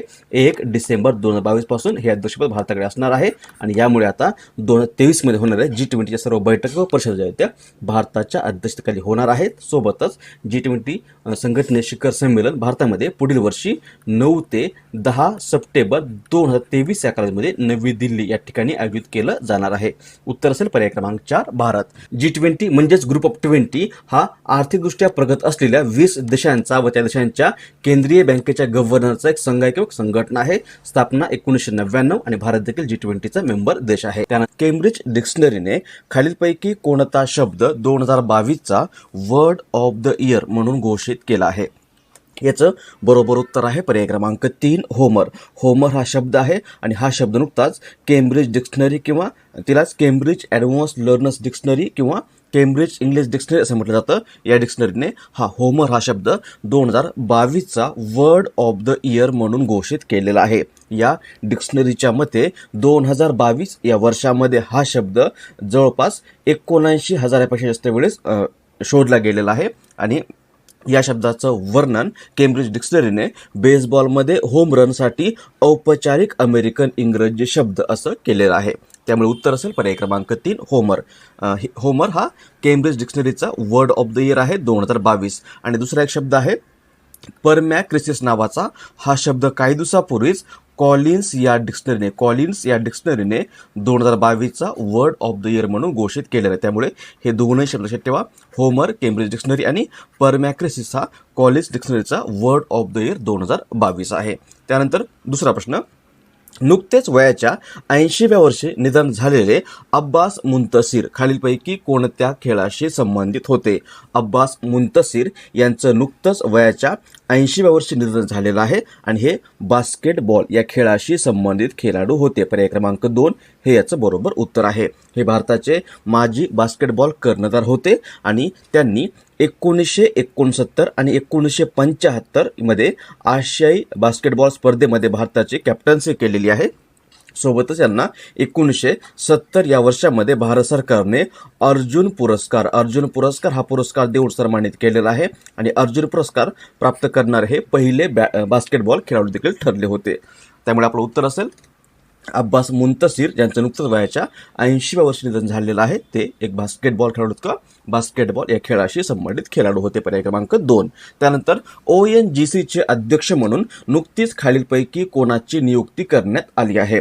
पहिला मुद्दा, ONGC म्हणजे काय? या ONGCचा लॉंग फॉर्म होतो oil and natural gas corporation. ONGC ही भारत सरकारच्या पेट्रोलियम आणि नैसर्गिक वायू मंत्रालयाअंतर्गत काम करणारी भारतामधली सर्वात मोठी तेल आणि वायू संशोधन व उत्पादक कंपनी आहे. या ONGCची स्थापना झालेली आहे 14 ऑगस्ट 1956 या दिवशी. हिचं मुख्यालय आहे नवी दिल्ली या ठिकाणी आणि 2010 या वर्षामध्ये ONGCला महारत्न हा दर्जा प्रदान करण्यात आलेला आहे आणि याच ONGCच्या अध्यक्षपदी आता BPCL म्हणजे भारत पेट्रोलियम कॉर्पोरेशन लिमिटेडचे माजी अध्यक्ष अरुण कुमार सिंह यांची नियुक्ती करण्यात आलेली आहे. अरुण कुमार सिंह हे आता ONGCचे नवीन अध्यक्ष बनलेले आहेत. यापूर्वी ते या BPCLचे अध्यक्ष होते किंवा माजी अध्यक्ष होते. त्यामुळे आपलं उत्तर असेल पर्याय क्रमांक 4. इथे पहिला ऑप्शन आहे ऋतुराज अवस्थी. या ऋतुराज अवस्थी यांची काही दिवसापूर्वीच भारताच्या कायदा आयोगाच्या अध्यक्षपदावर नियुक्ती झालेली आहे. प्रशांत कुमार हे येस बँकेचे नवीन MD व CEO आहेत आणि शुभ्रकांत पांडा यांची काही दिवसापूर्वीच फिक्की म्हणजे federation of Indian chambers of commerce and industry या संघटनेच्या अध्यक्षपदावर नियुक्ती झालेली आहे. पुढचा प्रश्न. बंडारू विल्सन बाबू यांची नुकतीच खालीलपैकी कोणत्या देशामध्ये भारताचे पुढील राजदूत म्हणून नियुक्ती करण्यात आली आहे? याचं बरोबर उत्तर आहे पर्याय क्रमांक 2 कोमोरोस हा एक आफ्रिकेमधला देश आहे आणि याच कोमोरोस या देशामध्ये आता भारताचे पुढील राजदूत म्हणून या बंडारू विल्सन बाबू यांची नियुक्ती करण्यात आलेली आहे. सध्या ते मेडागास्करमध्ये भारताचे राजदूत म्हणून कार्यरत आहेत. यांची आता या कोमोरोस या देशामध्ये पुढील राजदूत म्हणून नियुक्ती करण्यात आलेले. ते 2004 बॅचचे IFS ऑफिसर आहेत. या कोमोरोस या देशावरून एक मुद्दा लक्षात ठेवा की 2019 या वर्षामध्ये भारताचे माजी उपराष्ट्रपती व्यंकय्या नायडू यांनी या देशाचा दौरा केला होता आणि हा कोणत्याही भारताच्या राजकीय नेत्याने या देशाचा केलेला पहिलाच दौरा होता. सोबतच हा कोमोरोस हा देश ISA म्हणजे इंटरनॅशनल सोलार अलायन्सचा संस्थापक सदस्य देश देखील आहे. उत्तर असेल पर्याय क्रमांक 2 कोमोरोस. मॅपमध्ये पाहिलं तर इथे आहे कोमोरोस हा देश. या कोमोरोसची राजधानी आहे मोरोनी ही राजधानी आहे. सध्या राष्ट्रपती आहेत अजाली औजमनी आणि करन्सी किंवा चलन आहे कोरोनियन फ्रँक. पुढचा प्रश्न. डॉक्टर सी व्ही आनंद बोस यांची नुकतीच खालीलपैकी कोणत्या राज्याच्या राज्यपालपदी नियुक्ती करण्यात आली आहे? डॉक्टर सी व्ही आनंद बोस हे नुकतेच पर्याय क्रमांक 4 पश्चिम बंगाल या राज्याचे राज्यपाल म्हणून नियुक्त झालेले आहेत. उत्तर असेल पर्याय क्रमांक 4. 1977 बॅचचे हे केरळ कॅडरचे IAS अधिकारी आहेत. यांची आता वेस्ट बेंगॉल या राज्याच्या राज्यपाल पदावर नियुक्ती करण्यात आली आहे. पश्चिम बंगालचे तत्कालीन राज्यपाल जगदीप धनखड हे भारताचे उपराष्ट्रपती बनल्यामुळे या वेस्ट बेंगॉलच्या राज्यपाल पदाचा अतिरिक्त कार्यभार जुलै 2022 पासून मणिपूरचे राज्यपाल एल गणेशन यांच्याकडे देण्यात आला होता. आता या वेस्ट बेंगॉलला पूर्णवेळ राज्यपाल मिळालेले आहेत. त्यांचं नाव आहे हे डॉक्टर सी व्ही आनंद बोस. पर्याय क्रमांक 4 हे आपलं याचं बरोबर उत्तर असेल. आता इथे पश्चिम बंगालचा उल्लेख आलेला आहे. मॅपमध्ये पाहिलं तर इथे आहे पश्चिम बंगाल हे राज्य, इथे आहे वेस्ट बेंगॉल किंवा पश्चिम बंगाल. राजधानी आहे कोलकाता. आता राज्यपाल आहेत डॉक्टर सी व्ही आनंद बोस आणि मुख्यमंत्री आहेत ममता बॅनर्जी. सोबत इथे राज्यपाल पदाचा उल्लेख आलेला आहे. काही महत्त्वाचे मुद्दे जे आपल्याला माहिती असणं आवश्यक आहे किंवा ज्यावर आतापर्यंत बऱ्याच वेळेस परीक्षेमध्ये प्रश्न आलेला आहे.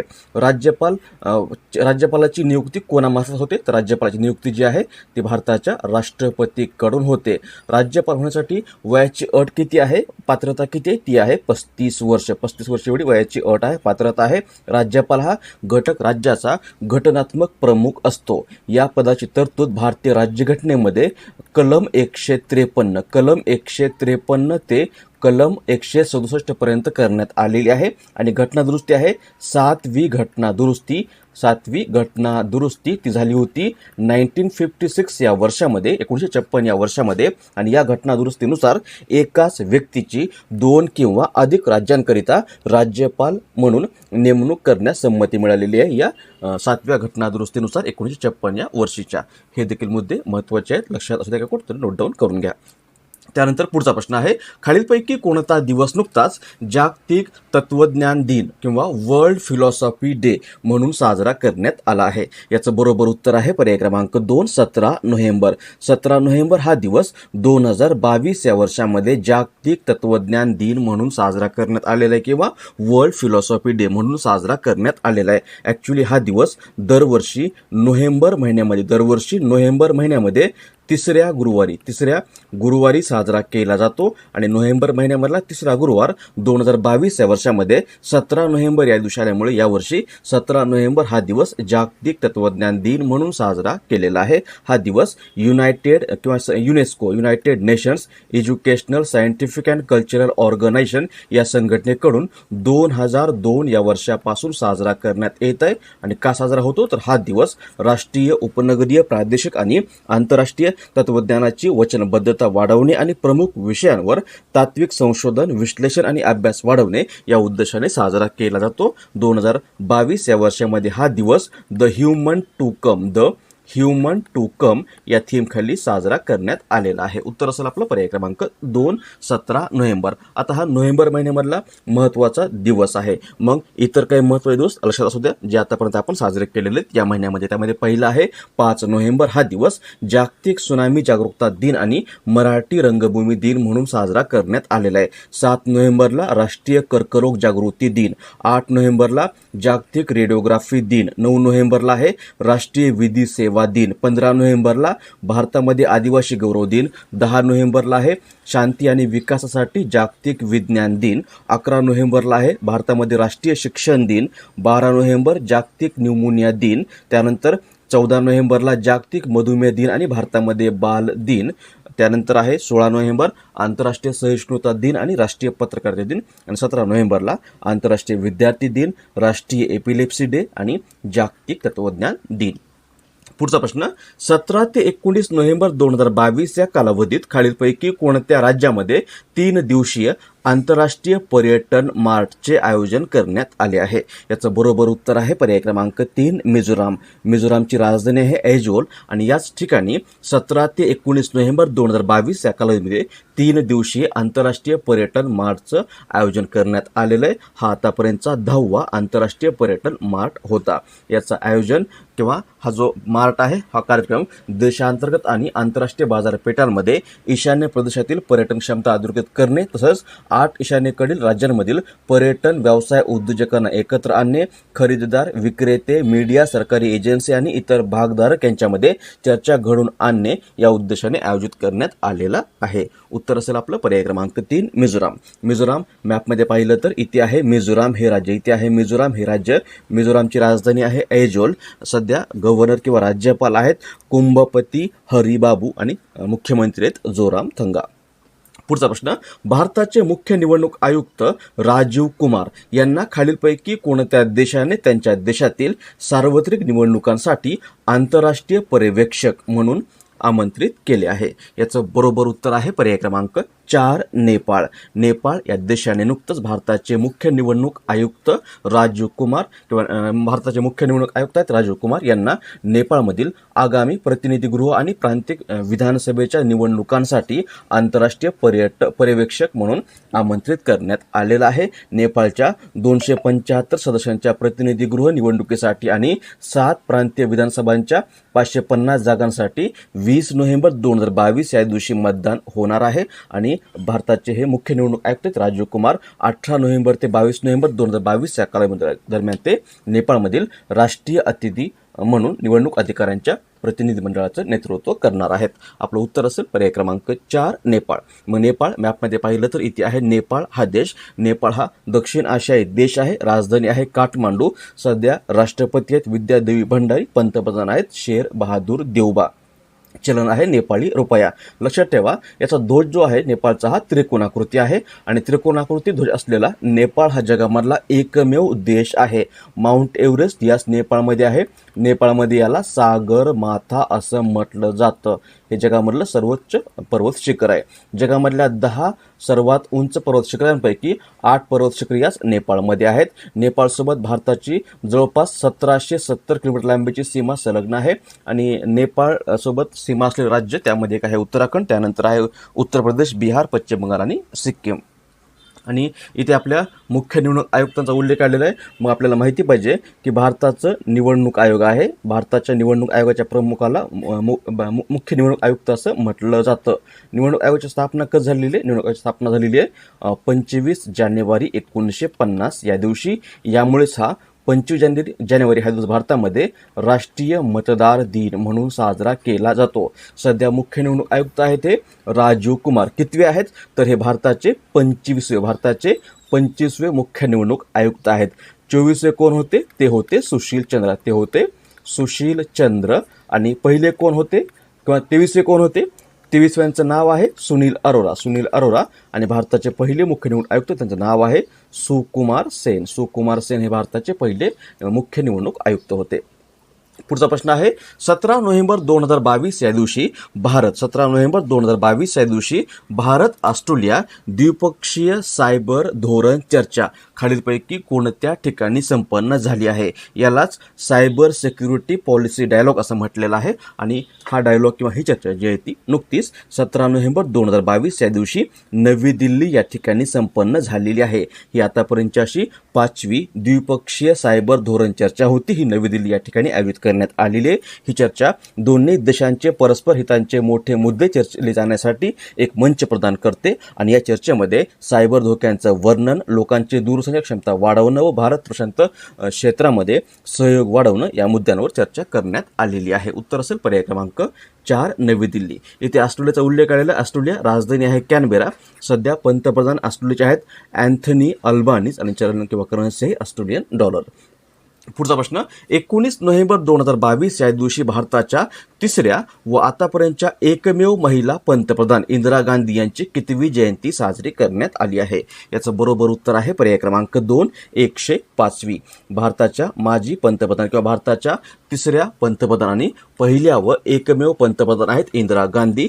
इंदिरा गांधी यांचा जन्म झाला होता 1917 या वर्षामध्ये आणि नुकतीच 19 नोव्हेंबर 2022 या दिवशी यांची 105वी जयंती साजरी करण्यात आलेली आहे. त्या भारताच्या तिसऱ्या पंतप्रधान होत्या. सोबतच त्या भारताच्या पहिल्या आणि आतापर्यंतच्या एकमेव महिला पंतप्रधान होत्या. त्या जानेवारी 1966 आणि मार्च 1977 पर्यंत पहिल्यांदा आणि परत दुसऱ्यांदा जानेवारी 1980 ते ऑक्टोबर 1984 या कालावधीमध्ये भारताच्या पंतप्रधान राहिलेले आहेत.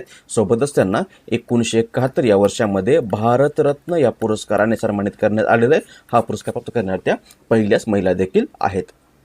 पुढचा प्रश्न, 19 ते 25 नोव्हेंबर 2022 हा कालावधी कोणता आठवडा म्हणून साजरा करण्यात येतो? याचं बरोबर उत्तर आहे पर्याय क्रमांक 1, जागतिक वारसा आठवडा. नुकत्याच संपन्न झालेल्या आशियाई एअरगन चॅम्पियनशिप या स्पर्धेमध्ये भारताने किती पदक जिंकली आहेत? ही स्पर्धा आहे नुकतीच संपन्न झालेली आहे. कुठे झाली तर ही जी स्पर्धा आहे आशिया एअरगन चॅम्पियनशिप 2022, ही स्पर्धा नुकतीच 9 ते 19 नोव्हेंबर 2022 या कालावधीमध्ये दक्षिण कोरिया या देशामध्ये दाऊगू या ठिकाणी संपन्न झालेली आहे. आणि या स्पर्धेमध्ये आपल्या भारताने एकूण 38 पदकांची कमाई केली किंवा 38 पदकं जिंकलेली आहेत. या 38 पैकी एकूण 25 आहेत गोल्ड मेडल किंवा सुवर्ण पदक, त्यानंतर 9 आहेत सिल्वर मेडल आणि एकूण 4 कांस्य किंवा ब्रॉन्झ पदकं आपल्या भारताने जिंकलेली आहेत. अशी एकूण 38 पदकांसह भारत या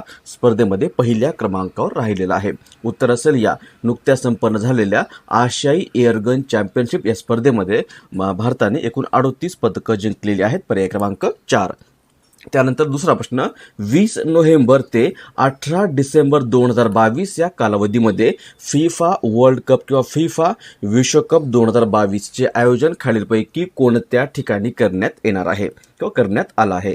याचं बरोबर उत्तर आहे पर्याय क्रमांक 1, कतार. कतार या देशामध्ये हा नुकताच वर्ल्ड कप सुरू झालेला आहे. फिफा वर्ल्ड कप 2022 कालपासून म्हणजे हा 20 नोव्हेंबरपासून सुरू झालेला आहे आणि 18 डिसेंबर 2022 पर्यंत चालणार आहे. हे या वर्ल्ड कपचं आतापर्यंत 22व 22nd एडिशन आहे किंवा 22व संस्करण आहे आणि याचं आयोजन अरब देशामध्ये पहिल्यांदाच करण्यात येत आहे आणि आशियामध्ये दुसऱ्यांदा. अरब देशामध्ये पहिल्यांदा आणि आशियामध्ये दुसऱ्यांदा या स्पर्धेचं आयोजन करण्यात येत आहे. मग दुसऱ्यांदा म्हटल्यानंतर आशियामध्ये पहिल्यांदा कधी झाली स्पर्धा तर आशियामध्ये पहिल्यांदा ही स्पर्धा 2002 मध्ये दक्षिण कोरिया या देशामध्ये आयोजित करण्यात आली होती. आता 2022 मध्येचं आयोजन कतारमध्ये करण्यात आलेलं आहे 20 नोव्हेंबर पासून. यामध्ये एकूण 32 संघ किंवा 32 देशांचे संघ सहभागी होत आहेत आणि यापूर्वी संस्कार म्हणजे 21वे एडिशन जे आहे ते रशियामध्ये 2018 या वर्षामध्ये संपन्न झालं होतं. 21वं संस्करण 2018 मध्ये रशियामध्ये झालं होतं, जिंकलं होतं फ्रान्सने. उत्तर असेल आपलं पर्याय क्रमांक 1, कतार. कतारची राजधानी आहे दोहा. दोहा ही कतारची राजधानी आहे. सध्या पंतप्रधान आहेत खलीद बिन खलिफा आणि चलन आहे कतारी रियाल.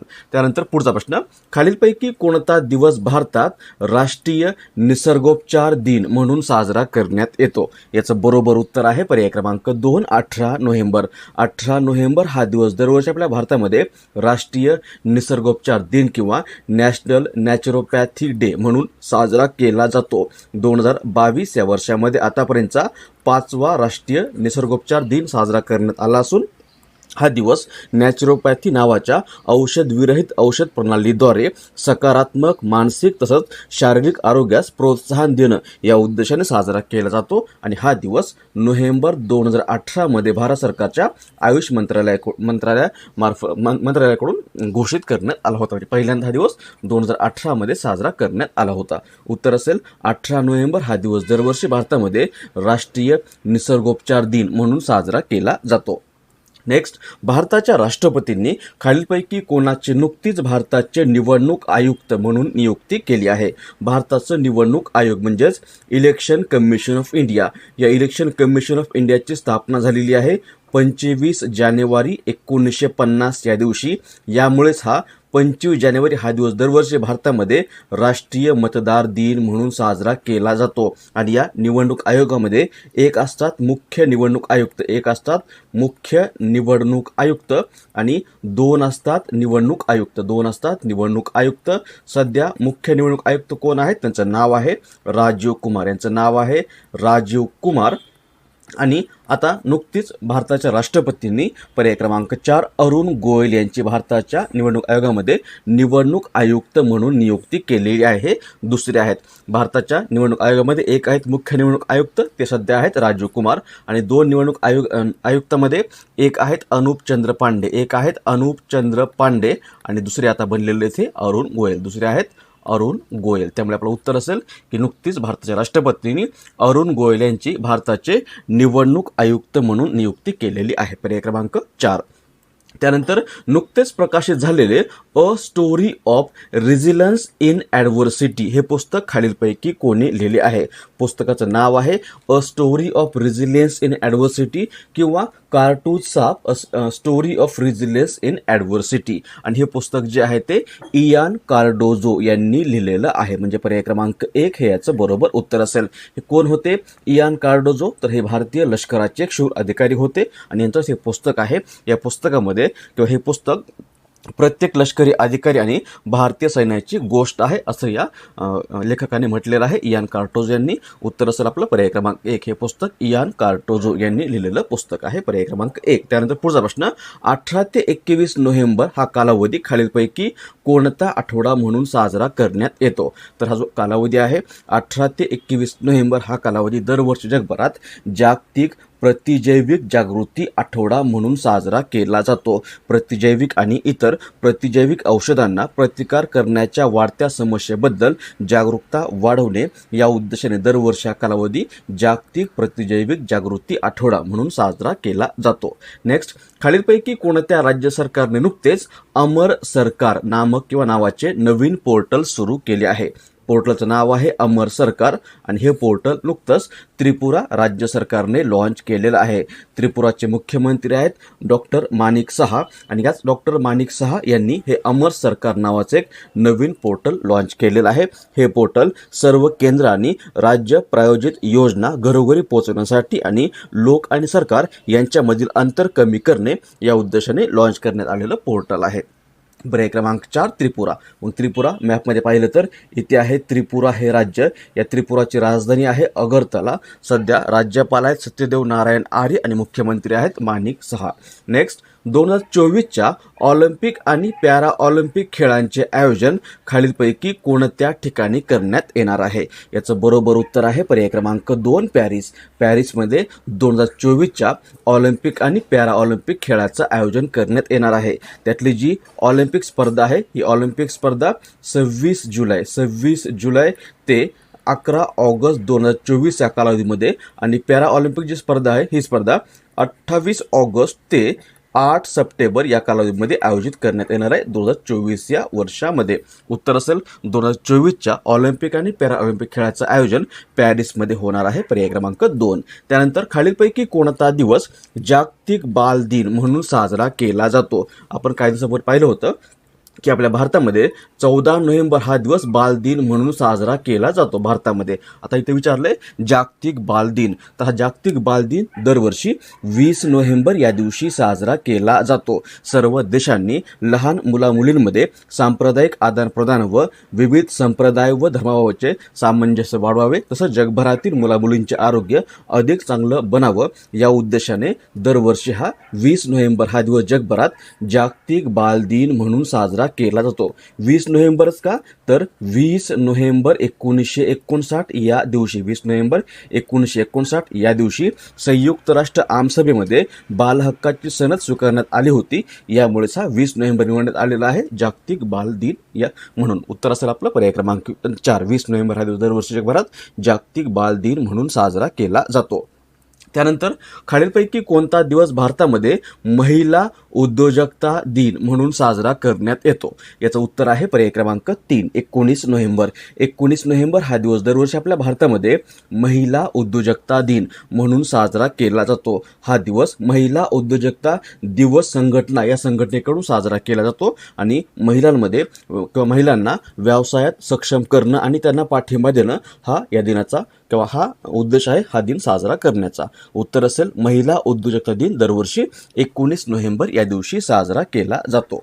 पुढचा प्रश्न, खालीलपैकी कोण नुकताच आंतरराष्ट्रीय टेबल टेनिस महासंघाच्या सदस्यपदी निवडला जाणारा पहिला भारतीय खेळाडू बनला आहे? उत्तर आहे शरद अंचता कमल. हा कोण आहे? तर हा भारताचा बॅडमिंटन खेळाडू आहे आणि याला नुकताच 2022च्या खेलरत्न पुरस्काराने देखील सन्मानित करण्यात आलेला आहे. आणि नुकतंच आता या शरद अंचता कमल याची आंतरराष्ट्रीय टेबल टेनिस महासंघाच्या सदस्यपदी सदस्यपदी निवड झालेली आहे आणि अशी निवड होणार तो पहिलाच भारतीय खेळाडू बनलेला आहे. त्यामुळे पर्याय क्रमांक 3 हे आपलं याचं बरोबर उत्तर असेल. इथे आंतरराष्ट्रीय टेबल टेनिस महासंघाचा उल्लेख आलेला आहे. आंतरराष्ट्रीय टेबल टेनिस महासंघ स्थापना झालेली आहे 1926 या वर्षामध्ये. मुख्यालय आहे लुझाने स्वित्झर्लंड या ठिकाणी आणि सध्या अध्यक्ष आहेत या आंतरराष्ट्रीय टेबल टेनिस महासंघाचे पेट्रा सॉर्लिंग. नेक्स्ट, भारताचे पंतप्रधान नरेंद्र मोदी यांनी भारतातील पहिल्या हरित क्षेत्र विमानतळाचे उद्घाटन नुकतेच कोणत्या राज्यामध्ये केले आहे?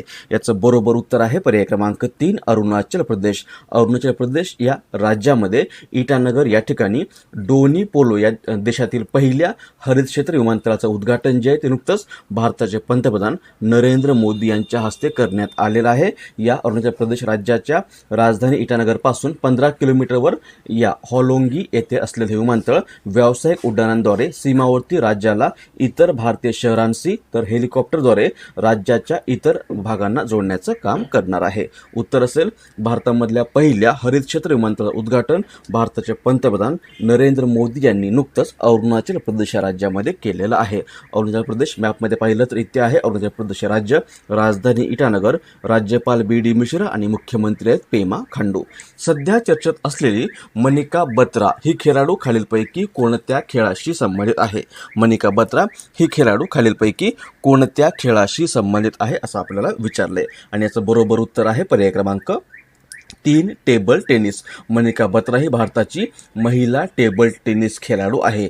ही बघा, ही आहे मनिका बत्रा. आणि का चर्चेमध्ये आहे तर नुकतीच आशिया कप टेबल टेनिस टुर्नामेंट ही स्पर्धा संपन्न झालेली आहे.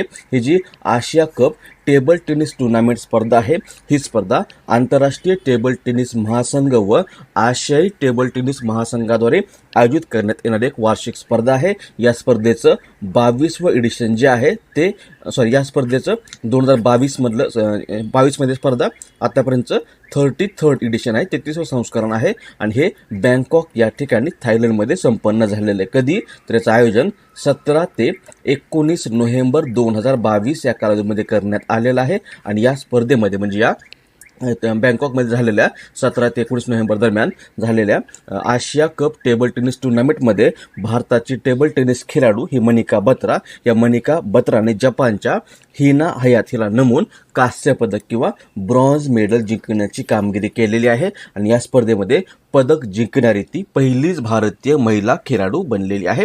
त्यामुळे सध्या ही चर्चेमध्ये आहे मनिका बत्रा. कोण आहे? भारताची टेबल टेनिस खेळाडू आहे आणि याच मनिका बत्राला भारत सरकारने 2018 या वर्षामध्ये अर्जुन पुरस्कार दिलेला आहे आणि 2020 या वर्षामध्ये हिला मेजर ध्यानचंद खेलरत्न पुरस्कार देऊन सन्मानित करण्यात आलेला आहे. आणि आता काही मुद्दे लक्षात ठेवा की आपल्याला माहिती आहे की नुकताच काही दिवसापूर्वीच 2022चा खेलरत्न पुरस्कार जो आहे तो शरद अंचता कमल या खेळाडूला देऊन सन्मानित केले. जर असं विचारलं की शरद अंचता कमल हा खेलरत्न पुरस्कार प्राप्त करणारा कितवा टेबल टेनिस खेळाडू आहे तर हा आतापर्यंतचा दुसरा टेबल टेनिस खेळाडू आहे. पहिली होती ही मनिका बत्रा. आपलं उत्तर असेल मनिका बत्रा ही टेबल टेनिस या खेळाशी संबंधित खेळाडू आहे. पर्याय क्रमांक 3. त्यानंतर पुढचा प्रश्न, खालीलपैकी कोणता दिवस आफ्रिका औद्योगिकीकरण दिन आफ्रिका इंडस्ट्रियलायझेशन डे म्हणून साजरा करण्यात येतो? याचं बरोबर उत्तर आहे पर्याय क्रमांक 2 20 नोव्हेंबर. 20 नोव्हेंबर हा दिवस दरवर्षी जगभरात आफ्रिका औद्योगिकीकरण दिन म्हणून साजरा केला जातो. आफ्रिकन देशांमधील सरकार आणि संस्था यांना आफ्रिकेच्या औद्योगिकीकरण प्रक्रियेला चालना देण्यासाठी आणि आफ्रिकेतील औद्योगिकीकरणाच्या समस्या आणि आव्हानांकडे जगभरातील माध्यमांचं लक्ष वेधणे या उद्देशाने दरवर्षी हा 20 नोव्हेंबर हा दिवस आफ्रिका इंडस्ट्रियलायझेशन डे म्हणून साजरा केला जातो आणि 2022 या वर्षामध्ये हा दिवस inclusive and sustainable industrialisation in African era या थीम खाली साजरा करण्यात आलेला आहे. त्यामुळे उत्तर असेल आपलं पर्याय क्रमांक 2 20 नोव्हेंबर हा दिवस दरवर्षी आफ्रिका औद्योगिकीकरण दिन म्हणून साजरा केला जातो. आता इथे नोव्हेंबर महिन्यामधल्या महत्त्वाच्या दिवसाचा उल्लेख आलेला आहे. नोव्हेंबरमध्ये आपण इतरही काही महत्त्वाचे दिवस साजरे केलेले आहेत. त्यामध्ये एक आहे 5 नोव्हेंबर. हा दिवस आपण जागतिक सुनामी जागरूकता दिन आणि मराठी रंगभूमी दिन म्हणून साजरा केलेला आहे. त्यानंतर आहे 7 नोव्हेंबर. हा दिवस राष्ट्रीय कर्करोग जागृती दिन म्हणून साजरा करण्यात आलेला आहे. 8 नोव्हेंबरला जागतिक रेडिओग्राफी दिन आहे. 9 नोव्हेंबरला भारतामध्ये राष्ट्रीय विधी सेवा दिन साजरा करण्यात आलेला आहे. 15 नोव्हेंबरला भारतामध्ये आदिवासी गौरव दिन आणि 10 नोव्हेंबरला शांती व विकासासाठी जागतिक विज्ञान दिन साजरा करण्यात आलेला आहे. 11 नोव्हेंबर भारतामध्ये राष्ट्रीय शिक्षण दिन आहे.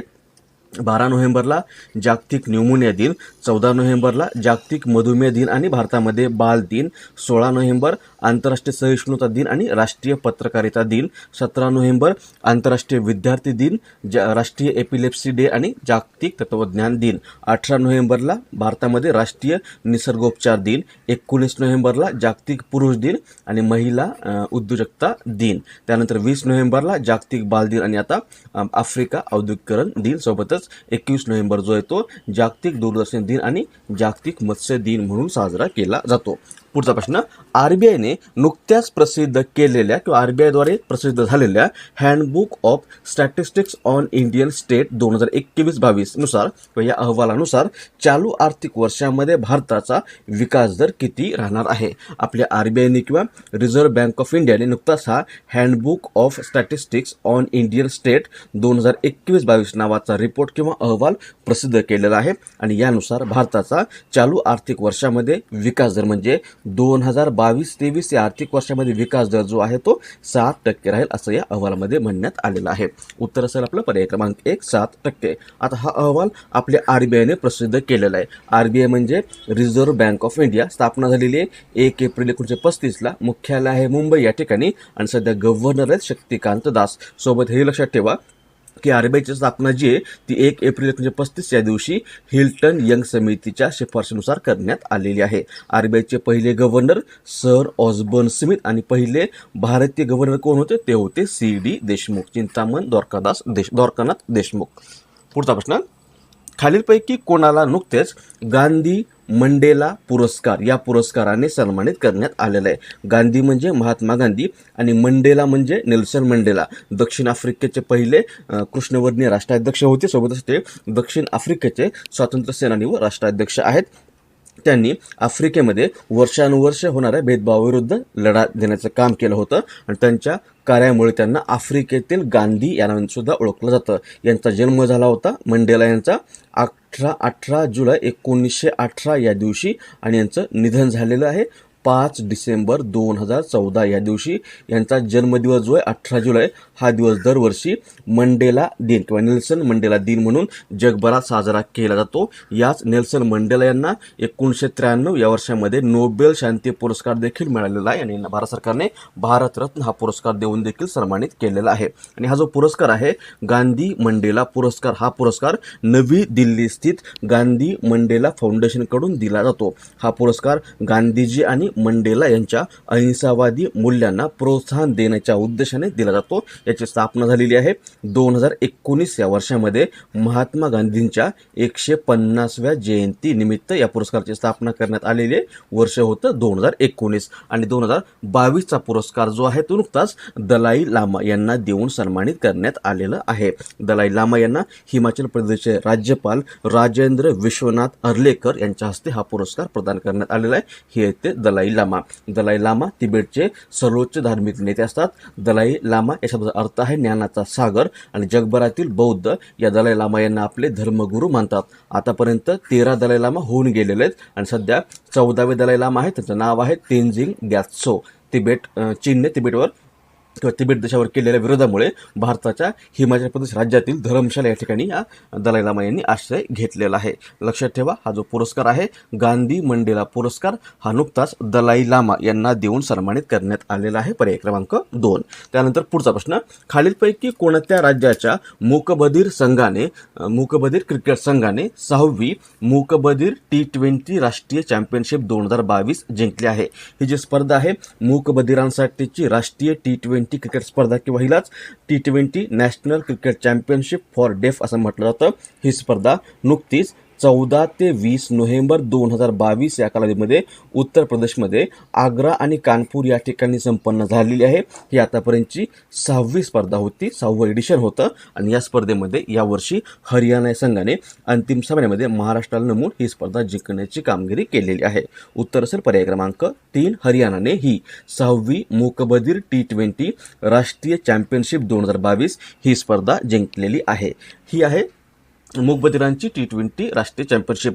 जर आपल्याला असं विचारलं की जो आत्ताचा T20 वर्ल्ड कप आहे 2022चा किंवा 8वा T20 वर्ल्ड कप हा कुठे संपन्न झाला आहे, तर हा नुकताच 8वं संस्करण जे या वर्ल्ड कपचं ते ऑस्ट्रेलिया या ठिकाणी संपन्न झालेलं आहे. कधी तर याचं आयोजन 16 ऑक्टोबर 2022 ते 13 नोव्हेंबर 2022 या कालावधीमध्ये करण्यात आलेलं आहे आणि यावर्षी अंतिम सामन्यामध्ये पाकिस्तानाला नमून ही स्पर्धा इंग्लंडने जिंकण्याची कामगिरी केलेली आहे. इंग्लंडच्या सॅम करन याला यावर्षी प्लेयर ऑफ द सिरीज हा पुरस्कार देऊन सन्मानित केलेला आहे. पुढचा प्रश्न, कॅसिम जोमार्ट टोकायेव हे खालीलपैकी कोणत्या देशाचे पुन्हा राष्ट्रपती बनलेले आहेत? याचं बरोबर उत्तर आहे पर्याय क्रमांक 4 कझाकिस्तान. कझाकिस्तान हा मध्य आशिया आणि पूर्व युरोपमधला एक देश आहे. या कझाकिस्तानची राजधानी आहे नूर सुलतान. नूर सुलतान ही राजधानी आहे. चलन आहे टेंगे आणि याच कझाकिस्तानमध्ये नुकत्याच राष्ट्रपती पदाच्या निवडणुका संपन्न झालेल्या आहेत आणि जवळपास 81.31% मते मिळून हे कॅसिम जोमार्ट टोकायेव हे पुन्हा एकदा या कझाकिस्तानचे राष्ट्रपती बनलेले आहेत. उत्तर असेल आपलं पर्याय क्रमांक 4 कझाकिस्तान. मॅपमध्ये इथे आहे कझाकिस्तान हा देश. त्यानंतर पुढचा प्रश्न, ईशान्य भारतातील युनानी औषधांच्या पहिल्या संस्थेचं उद्घाटन नुकतंच कोणत्या राज्यामध्ये करण्यात आलं आहे? ईशान्य भारतातील युनानी औषधांच्या पहिल्या संस्थेचं उद्घाटन जे आहे ते नुकतंच आसाम या राज्यामध्ये करण्यात आलेलं आहे. युनानी काय, तर युनानी ही एक चिकित्सा पद्धत आहे. ही चिकित्सा पद्धत भारतामध्ये फार पुरातन काळापासून प्रभावीपणे वापरली जात आहे. याची ओळख भारताला अरब आणि पर्शियन लोकांनी 11व्या शतकाच्या आसपास करून दिलेली आहे आणि युनानी औषध पद्धतीमध्ये रोग बरे करण्यासाठी मुख्य घटक पाणी, हवा, पृथ्वी, अग्नी यांच्या कार्यावर लक्ष केंद्रित केलं जातं. आणि आता ईशान्य भारतामधलं युनानी औषधांचं पहिली संस्था किंवा युनानी औषधांच्या पहिल्या संस्थेचं उद्घाटन जे आहे ते नुकतंच आसाम या राज्यामधील एक शहर आहे सिलचर नावाचं, या सिलचर या शहरामध्ये करण्यात आलेलं आहे. याचं उद्घाटन भारताचे केंद्रीय आयुष मंत्री सर्बानंद सोनोवाल यांनी केलेलं आहे. उत्तर असेल आपलं पर्याय क्रमांक 1 आसाम. आसाममध्ये ईशान्य भारतामधल्या पहिल्या युनानी औषधांच्या संस्थेचं उद्घाटन करण्यात आलेलं आहे. आता इथे ही पहिला शब्द आला किंवा युनानी औषधांची ईशान्य भारतामधली पहिली संस्था आहे. असेच काही इतर महत्त्वाचे मुद्दे बनतात किंवा प्रश्न बनतात. त्यामध्ये जर आपल्याला असं विचारलं की भारतामधलं पहिलं हरित क्षेत्र विमानतळ कोणत्या ठिकाणी सुरू केले, तर हे अरुणाचल प्रदेशमध्ये सुरू केलेलं आहे. पूर्वोत्तर भारतामधलं पहिलं मत्स्य संग्रहालय अरुणाचल प्रदेश. पूर्वोत्तर भारतामधलं पहिलं कौशल्य विद्यापीठ आसाममध्ये उभारण्यात येत आहे. पूर्वोत्तर भारतामधलं पहिली गाय ॲम्ब्युलन्स सेवा आसाममध्ये दिब्रुगड या ठिकाणी सुरू करण्यात आलेली आहे. भारतामधली पहिली डॉल्फिन वेधशाळा भागलपूर बिहार. भारतामधलं पहिलं डॉल्फिन संशोधन केंद्र पटनामध्ये बिहार या ठिकाणी उभारण्यात आलेलं आहे. इंद्रायणी सिटी ही भारतामधली पहिली मेडिकल सिटी आपल्या महाराष्ट्रामध्ये पुणे या ठिकाणी तयार करण्यात येत आहे. भारतामधलं पहिलं एलिफंट रिहॅबिलिटेशन सेंटर किंवा हत्ती पुनर्वसन केंद्र कोट्टूर केरळ या ठिकाणी आहे. भारताबाहेर पहिली IIT UAE किंवा संयुक्त अरब अमिराती या देशामध्ये उभारण्यात येत आहे आणि भारतामधलं पहिलं कास पुनर्वसन केंद्र जे आहे ते भागलपूर बिहार या ठिकाणी उभारण्यात आलेलं आहे. आसामचा उल्लेख आला होता. आसाम इथं आहे मॅपमध्ये आसाम हे राज्य. राजधानी आहे दिसपूर. राज्यपाल जगदीश मुखी. मुख्यमंत्री आहेत हेमंत बिश्वा शर्मा. या आसामच्या विधानसभेमध्ये 126 सदस्य असून आसाममधून लोकसभेवर 14 आणि राज्यसभेवर 7 सदस्य निवडून दिले जातात. आसामची सीमा भूतान, बांगलादेश, अरुणाचल प्रदेश, नागालँड, मणिपूर, मिझोराम, मेघालय, त्रिपुरा संलग्न असून प्रमुख भाषा आहे अस्मिया. प्रमुख नृत्य आहे बिहू. प्रमुख नदी आहे ब्रह्मपुत्रा. याच आसाममध्ये भारतामध्ये चहाचं सर्वाधिक उत्पादन होतं. काझीरंगा नॅशनल पार्क जे एकशिंगी गेंड्यासाठी प्रसिद्ध आहे याच आसाममध्ये आहे. त्यानंतर माजुली हे नदीपात्रामधलं सर्वात मोठं बेट जे आहे ते याच आसाम या राज्यामध्ये आहे. सोबत लक्षात ठेवा की स्थानिक विणकरांच्या सक्षमीकरणासाठी स्वनिर्भर नारी नावाची योजना जी ती याच आसामने लॉन्च केलेली योजना आहे. विद्यारथ स्कूल ऑन व्हील्स योजना याच आसामने सुरू केलेली आहे. आसाम वैभव हा आसामचा सर्वोच्च पुरस्कार आहे. हा पुरस्कार काही दिवसापूर्वीच रतन टाटा यांना देऊन सन्मानित केलेला आहे. याच आसाममध्ये पूर्वोत्तर भारतामधलं पहिलं कौशल्य विद्यापीठ दारंग जिल्ह्यामध्ये मंगलदोई या ठिकाणी उभारण्यात येत आहे. पिंक बस सेवा याच आसामने सुरू केलेली आहे. ट्रान्सजेंडर्स लोकांना किंवा ट्रान्सजेंडर्सना राज्य लोकसेवा आयोगाच्या परीक्षेमध्ये समाविष्ट करणारं आसाम हे भारतामधलं पहिलं राज्य आहे. ट्रान्सजेंडर्सना राज्य लोकसेवा आयोगाच्या परीक्षेमध्ये समाविष्ट करणारं हे आसाम हे भारतामधलं पहिलं राज्य आहे. किसान रथ मोबाईल ॲप याच आसामने सुरू केलेलं आहे. पर्यटन संजीवनी योजना जी कल्पनाक्षम उद्योजकतेला प्रोत्साहन देण्यासाठी सुरू केलेली योजना आहे, ही याच आसामची योजना आहे. पोबा राष्ट्रीय उद्यान ज्याला अपग्रेड करून वाईल्ड सँच्युरी केलं, हे याच आसाममध्ये आहे. प्रज्ञा नावाचा रेडिओ कार्यक्रम याच आसामने काही दिवसापूर्वी सुरू केला होता. हे सगळे मुद्दे महत्त्वाचे आहेत. चला, ओके मीरा, बरोबर आहे. हे जे आपण आता जो देश पाहिला कझाकिस्तान, ह्याची राजधानी सध्या अस्ताना आहे. अगोदर नूर सुल्तान होती, आता अस्ताना ही राजधानी करण्यात आलेली आहे. बरोबर आहे मीरा, बरोबर आहे.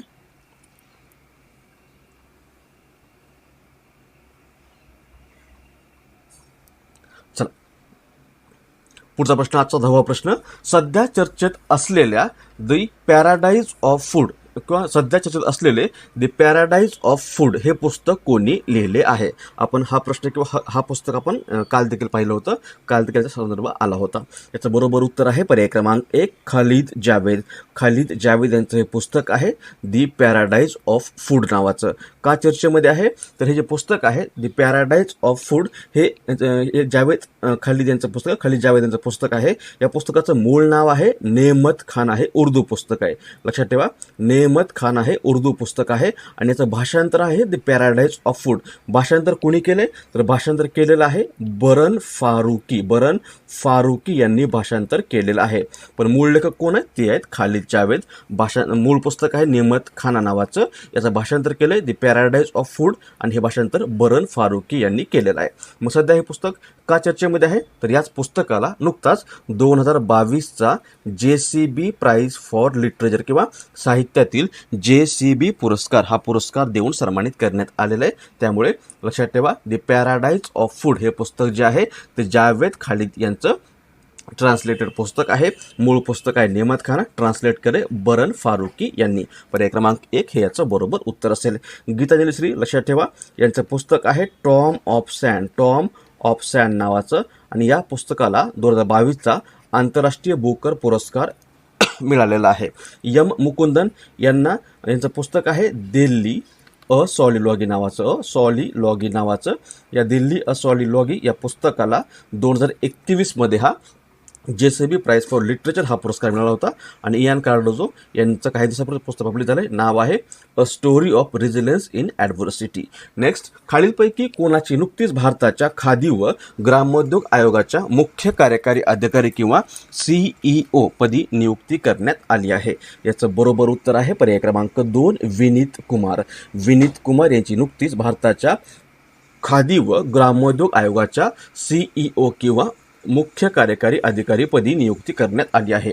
आता हा खादी व ग्रामोद्योग आयोग काय तर 1956 या वर्षीच्या खादी व ग्रामोद्योग आयोग अधिनियमानुसार खादी व ग्रामोद्योग यांच्या विकासासाठी भारत सरकारने एप्रिल 1957 मध्ये स्थापन केलेला हा आयोग आहे.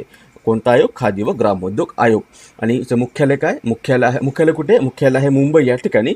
आणि सध्या अध्यक्ष आहेत हे मनोज कुमार. आणि आता नुकतीच या खादी व ग्रामोद्योग आयोगाच्या CEO किंवा मुख्य कार्यकारी अधिकारीपदी या विनीत कुमार यांची नियुक्ती करण्यात आलेली आहे. पर्याय क्रमांक 2 हे याचं बरोबर उत्तर असेल.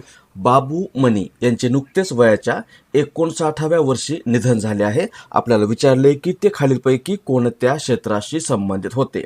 बाबू मनी हे खालीलपैकी कोणत्या क्षेत्राशी संबंधित होते? आणि याचं बरोबर उत्तर आहे पर्याय क्रमांक 4 क्रीडा. ते क्रीडा या क्षेत्राशी संबंधित होते. इमेज बघा, हे होते बाबू मनी. कोण होते? तर हे भारताचे माजी फुटबॉलपटू होते किंवा माजी फुटबॉलर होते आणि यांचं नुकतंच वयाच्या 59व्या वर्षी निधन झालेलं आहे. सोबतच लक्षात ठेवा की हे 1980च्या दशकातील भारतीय फुटबॉल संघाचे महत्त्वाचे सदस्य होते आणि त्यांनी जवळपास 55 आंतरराष्ट्रीय सामन्यांमध्ये भारताचं प्रतिनिधित्व केलेलं आहे. सोबतच 1984 या वर्षामध्ये भारत पहिल्यांदा AFC आशिया कप स्पर्धेसाठी पात्र ठरला होता. या वेळेस ते भारताच्या संघाचे महत्त्वाचे सदस्य राहिलेले आहेत. उत्तर असेल आपलं बाबू मनी, ज्यांचं नुकतंच वयाच्या 59व्या वर्षी निधन झालेलं आहे. ते क्रीडा किंवा फुटबॉल या क्षेत्राशी संबंधित व्यक्ती होते. पर्याय क्रमांक 4. आता इथे निधनाचा संबंध आला किंवा निधनासंबंधित प्रश्न आलेला आहे. मग इतर काही महत्त्वाचे व्यक्ती ज्यांचं गेल्या काही दिवसामध्ये निधन झालेलं आहे ते आपल्याला वारंवार रिवाईज करणं आवश्यक आहे. त्यामध्ये एक आहेत सर डेव्हिड बटलर. कोण होते? सर डेव्हिड बटलर हे इंग्लंडचे होते आणि या सर डेव्हिड बटलर यांचं नुकतंच वयाच्या 98 या वर्षी निधन झालेलं आहे. कोण होते किंवा यांना कोणत्या नावाने ओळखलं जायचं? तर यांना आधुनिक निवडणूक शास्त्राचे जनक या नावाने ओळखलं जायचं. लक्षात ठेवा, आधुनिक निवडणूक शास्त्राचे जनक आपण या सर डेव्हिड बटलर यांना म्हणतो. यांचं नुकतंच वयाच्या 98व्या वर्षी निधन झालेलं आहे. त्यानंतर आपल्या भारताचे एक महत्त्वाचे व्यक्ती होते. नाव होतं श्याम सरण नेगी. श्याम सरण नेगी. कोण होते? श्याम सरण नेगी. यांचं नुकतंच वयाच्या 106व्या वर्षी निधन झालेलं आहे आणि यांना आपण भारताचे पहिले मतदार या नावाने ओळखत होतो. त्यानंतर इला रमेश भट यांचं देखील निधन झालेलं आहे. इला रमेश भट कोण होत्या?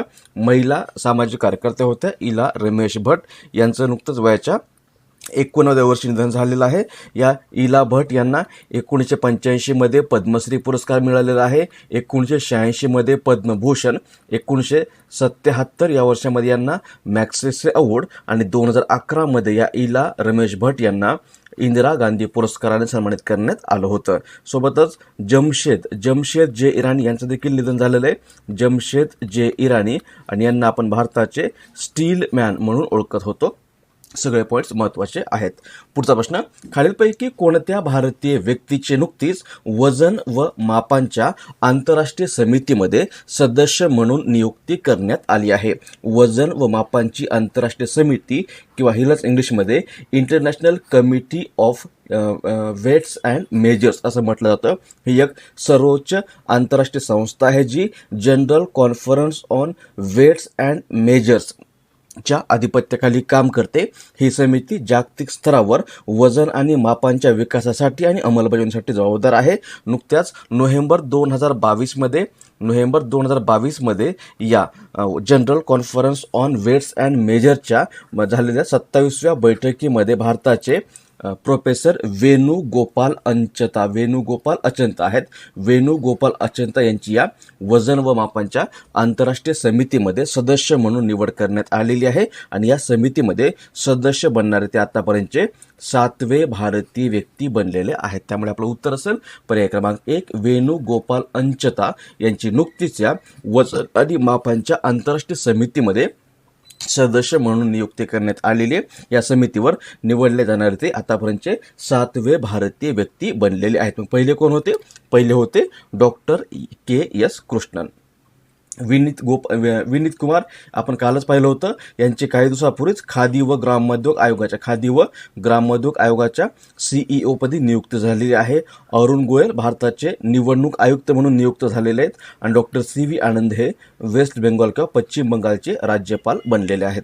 पुढचा प्रश्न, नुकताच नोव्हेंबर 2022मध्ये संपन्न झालेला कीन सॉर्ड हा खालीलपैकी कोणत्या देशांचा संयुक्त लष्करी सराव आहे? याचं बरोबर उत्तर आहे पर्याय क्रमांक 2 अमेरिका व जपान. कीन सॉर्ड हा अमेरिका आणि जपान या 2 देशांचा संयुक्त लष्करी सराव आहे आणि 2022 या वर्षामध्ये हा नुकताच 10 ते 19 नोव्हेंबर 2022 या कालावधीमध्ये संपन्न झालेला आहे.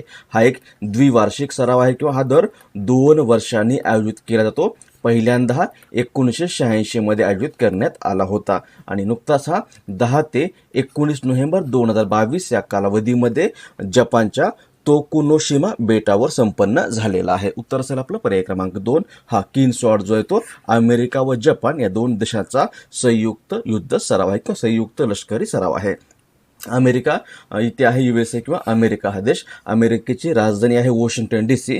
सध्या प्रेसिडेंट आहेत जो बायडन, व्हाईस प्रेसिडेंट किंवा उपाध्यक्ष आहेत कमला हॅरिस आणि चलन आहे US डॉलर. आणि मॅपमध्ये इथे आहे जपान हा देश. जपानची राजधानी टोकियो आहे. जपानची राजधानी टोकियो आहे. सध्या PM पंतप्रधान आहेत फुमिओ किशिदा आणि चलन आहे जापनीज येन. सोबत लक्षात ठेवा की जपानचे माजी पंतप्रधान जे 2012 ते 20 या कालावधीमध्ये जपानचे पंतप्रधान होते त्याचं नाव होतं शिंझो अबे. यांचं नाव होतं शिंझो अबे. यांचं काही दिवसापूर्वीच निधन झालेलं आहे. आणि या शिंझो अबे यांना भारत सरकारने कोणत्या वर्षी पद्मविभूषण हा पुरस्कार दिला होता? तर या शिंझो अबे यांना भारत सरकारने 2021 या वर्षामध्ये पद्मविभूषण पुरस्काराने सन्मानित केलेलं आहे. आता यांचे निधन झाले किंवा यांची हत्या झालेली आहे शिंझो अबे यांची. यांच्या पक्षाचं नाव देखील आपल्याला माहिती पाहिजे. यांच्या पक्षाचं नाव आहे लिबरल. पक्षाचं नाव आहे liberal democratic party. Liberal democratic party हे या शिंझो अबे यांच्या पक्षाचं नाव आहे. पुढचा प्रश्न, खालीलपैकी कोण नुकतीच भारतीय लष्कराची पहिली महिला स्काय ड्रायव्हर बनली आहे? स्काय ड्रायव्हर बनली आहे. याचं बरोबर उत्तर आहे पर्याय क्रमांक 1 लान्स नायक मंजू. इमेज बघा, हे आहेत लान्स नायक मंजू. या नुकत्याच भारतीय लष्कराच्या पहिल्या महिला स्काय ड्रायव्हर बनलेल्या आहेत. लान्स नायक मंजू ज्या आहेत त्या 22 नोव्हेंबर 2022 या दिवशी आसामच्या मीरामारी जवळील ड्रॉप झोन मध्ये जवळपास 10,000 फूट उंचीवरून त्यांनी उडी मारलेली आहे. आणि यामुळे त्या आता भारतीय लष्करामधल्या पहिल्याच महिला स्काय ड्रायव्हर बनलेल्या आहेत. त्यांनी 14 डिसेंबर 2019 या दिवशी 14 डिसेंबर 2019 या दिवशी भारतीय सैन्यामध्ये सामील झालेले आहेत. उत्तर असेल भारताच्या पहिल्या महिला स्काय ड्रायव्हर लान्स नायक मंजू. पर्याय क्रमांक 1. त्यानंतर इथे महिलांसंबंधित किंवा भारतीय लष्कराच्या महिला या संबंधित प्रश्न विचारलेला आहे. काही दिवसापूर्वीच CRPFच्या 2 महिला चर्चेमध्ये होत्या. त्यांचे नाव लक्षात ठेवा. एकाचं नाव आहे सीमा धुंडिया. एकाचं नाव आहे सीमा धुंडिया. दोन्ही महिला महत्त्वाच्या आहेत. आपल्याला विचारलं जाऊ शकतं की या कोणत्या दलाशी संबंधित महिला आहेत? एक आहेत सीमा धुंडिया आणि दुसऱ्याचं नाव आहे ॲनी अब्राहम. दुसऱ्याचं नाव आहे ॲनी अब्राहम.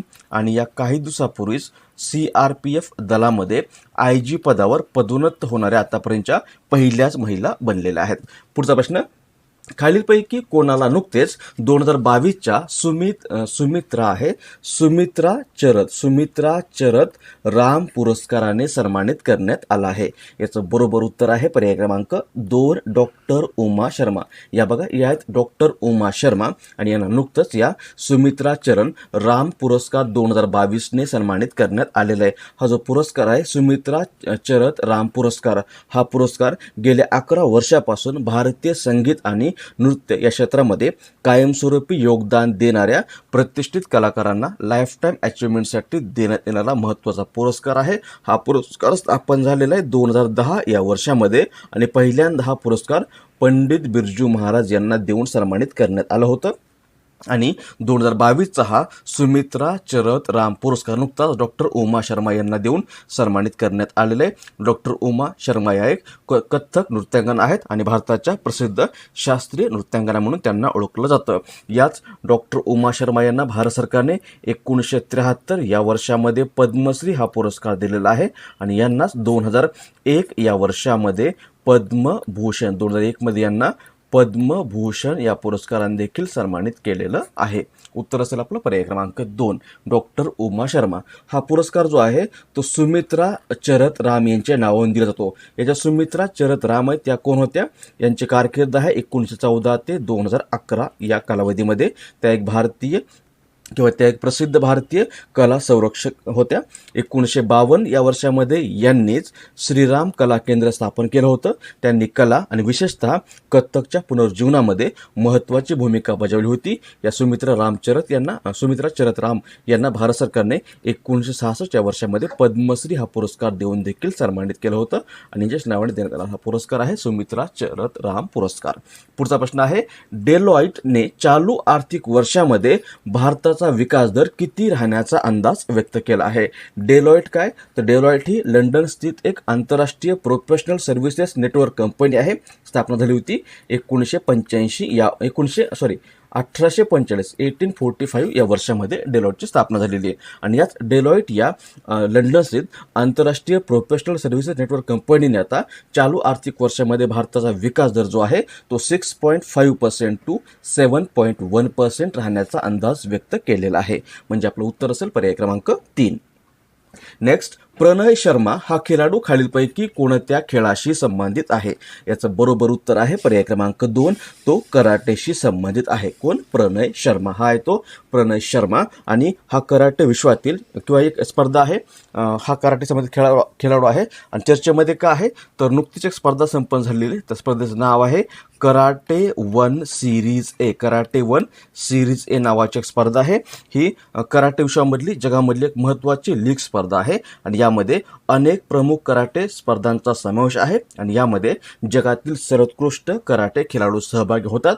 2022 मध्ये ही स्पर्धा नुकतीच 18 ते 20 नोव्हेंबर 2022 या कालावधीमध्ये जकार्ता इंडोनेशिया या ठिकाणी संपन्न झालेली आहे. आणि या स्पर्धेमध्ये भारताच्या 22 वर्षीय प्रणय शर्मा याने सुवर्णपदक जिंकलेलं आहे. आणि या कराटे 1 सिरीज ए स्पर्धेमध्ये सुवर्णपदक जिंकणारा हा प्रणय शर्मा आतापर्यंतचा पहिलाच भारतीय खेळाडू किंवा भारतीय कराटेपटू ठरलेला आहे. लक्षात ठेवा, प्रणय शर्मा हा कराटे संबंधित आहे. पर्याय क्रमांक 2.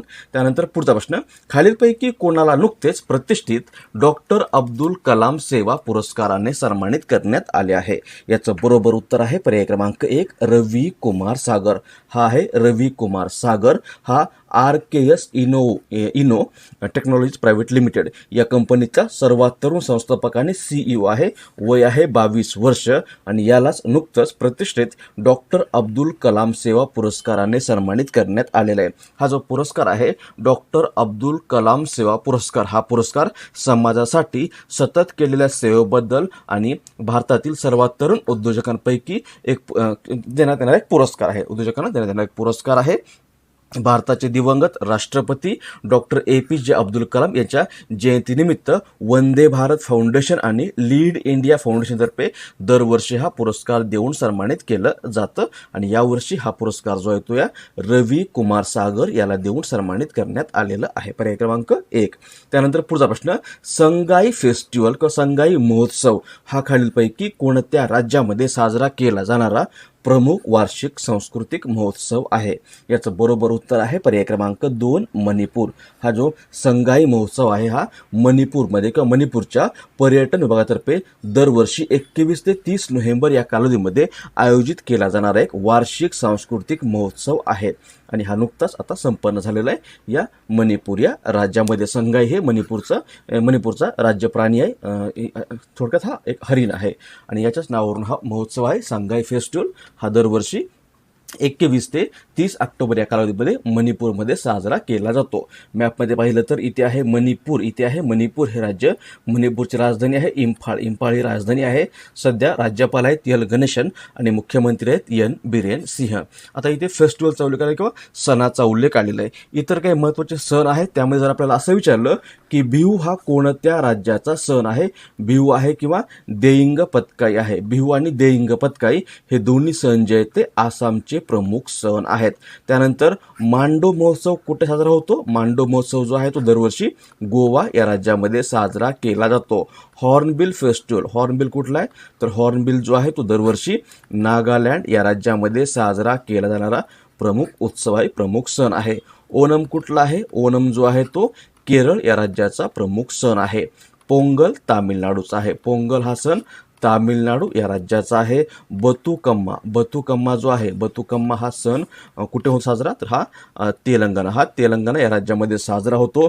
खर्ची पूजा नावाचा सण आहे. खर्ची पूजा जो आहे तो त्रिपुरा या राज्यामध्ये साजरा होणारा प्रमुख सण आहे. हरेला उत्तराखंडचा आहे.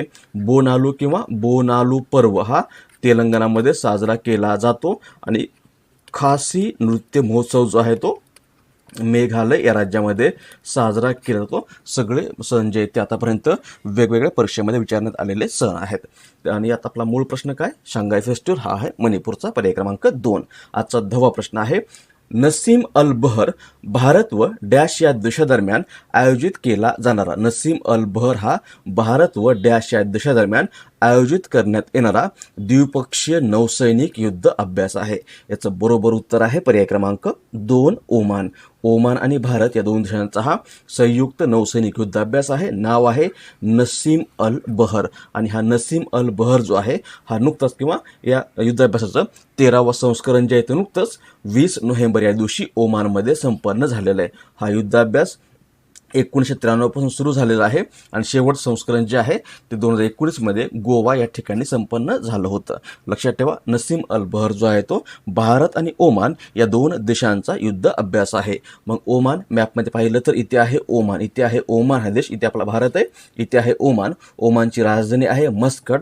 सध्या सुलतान आहेत ओमानचे हैतम बिन तारिक आणि चलन आहे ओमानी रियाल. इथे महत्त्वाचा युद्धाभ्यासाचा उल्लेख आलेला आहे. मग आपल्याला माहिती पाहिजे की संप्रीती जो आहे तो भारत आणि बांगलादेशांचा युद्धाभ्यास आहे. मित्रशक्ती भारत आणि श्रीलंकेचा आहे. मैत्री एक्झरसाइज इंडिया आणि थायलंडचा आहे. वज्रप्रहार आणि युद्धाभ्यास भारत अमेरिकेसोबत करतो. गरुड शक्ती भारत इंडोनेशियासोबत करतो. शक्ती जो आहे तो भारत फ्रान्सचा आहे. धर्मा गार्डियन जो आहे तो भारत आणि जपानचा युद्धाभ्यास आहे. सूर्यकिरण भारत नेपाळचा आहे. हँड इन हँड भारत चीनसोबत करतो. सिम्बेक्स भारत सिंगापूरसोबत करतो आणि शक्ती एक्सरसाइज भारत फ्रान्ससोबत करतो. खालीलपैकी कोणाला नुकतेच 2021च्या Tenzing Norgay National Adventure Award किंवा तेंजिंग नॉर्गे राष्ट्रीय साहस पुरस्कार या पुरस्काराने सन्मानित करण्यात आले आहे. याचं बरोबर उत्तर आहे पर्याय क्रमांक 4. वरील सर्व म्हणजे नैना धाकड, शुभम धनंजय वनमाळी आणि ग्रुप कॅप्टन कुनवर भवानी सिंग सम्याल या तिघांनाही नुकताच 2021चा पुरस्कार आहे हा तेंजिंग नॉर्गे नॅशनल साहस अवॉर्ड हा पुरस्कार या तिघांनाही देऊन सन्मानित करण्यात आलेला आहे. हा जो पुरस्कार आहे तेंजिंग नॉर्गे राष्ट्रीय साहस पुरस्कार किंवा नॅशनल ॲडव्हेंचर अवॉर्ड हा पुरस्कार एक राष्ट्रीय पुरस्कार आहे किंवा हा भारताचा किंवा भारत प्रजासत्ताकचा सर्वोच्च साहसी पुरस्कार आहे. 1953 या वर्षामध्ये एडमंड हिरली यांच्यासोबत माउंट एव्हरेस्ट शिखर सर करणाऱ्या पहिल्या 2 व्यक्तींपैकी हे तेंजिंग नॉर्गे एक होते. यांच्या नावावरून हा पुरस्कार भारत सरकारच्या युवा व्यवहार व क्रीडा मंत्रालयाकडून दरवर्षी देण्यात येत आहे. आणि हा पुरस्कार प्राप्तकर्त्यांना गेल्या 3 वर्षामध्ये त्यांच्या जमीन, समुद्र आणि हवेतील साहसी उपक्रमांच्या क्षेत्रातील उल्लेखनीय कामगिरीसाठी देण्यात येतो. या पुरस्कार अंतर्गत एकूण 15 लाख रुपयाची रोख रक्कम व एक कांस्य पुतळा देण्यात येतो. आपण यापूर्वी पाहिलं होतं की 2020 मध्ये हा पुरस्कार जो आहे तो महाराष्ट्रामधील गिर्यारोहक आहे प्रियंका मोहिते. या प्रियंका मोहितेला देण्यात आला होता. प्रियंका मोहिते कोण आहे? ही आपल्या महाराष्ट्रामधली गिर्यारोहक आहे आणि जगामधलं 10व्या क्रमांकाचं सर्वोच्च शिखर आहे अन्नपूर्णा शिखर. हे शिखर सर करणारी ती पहिली भारतीय महिला बनली होती.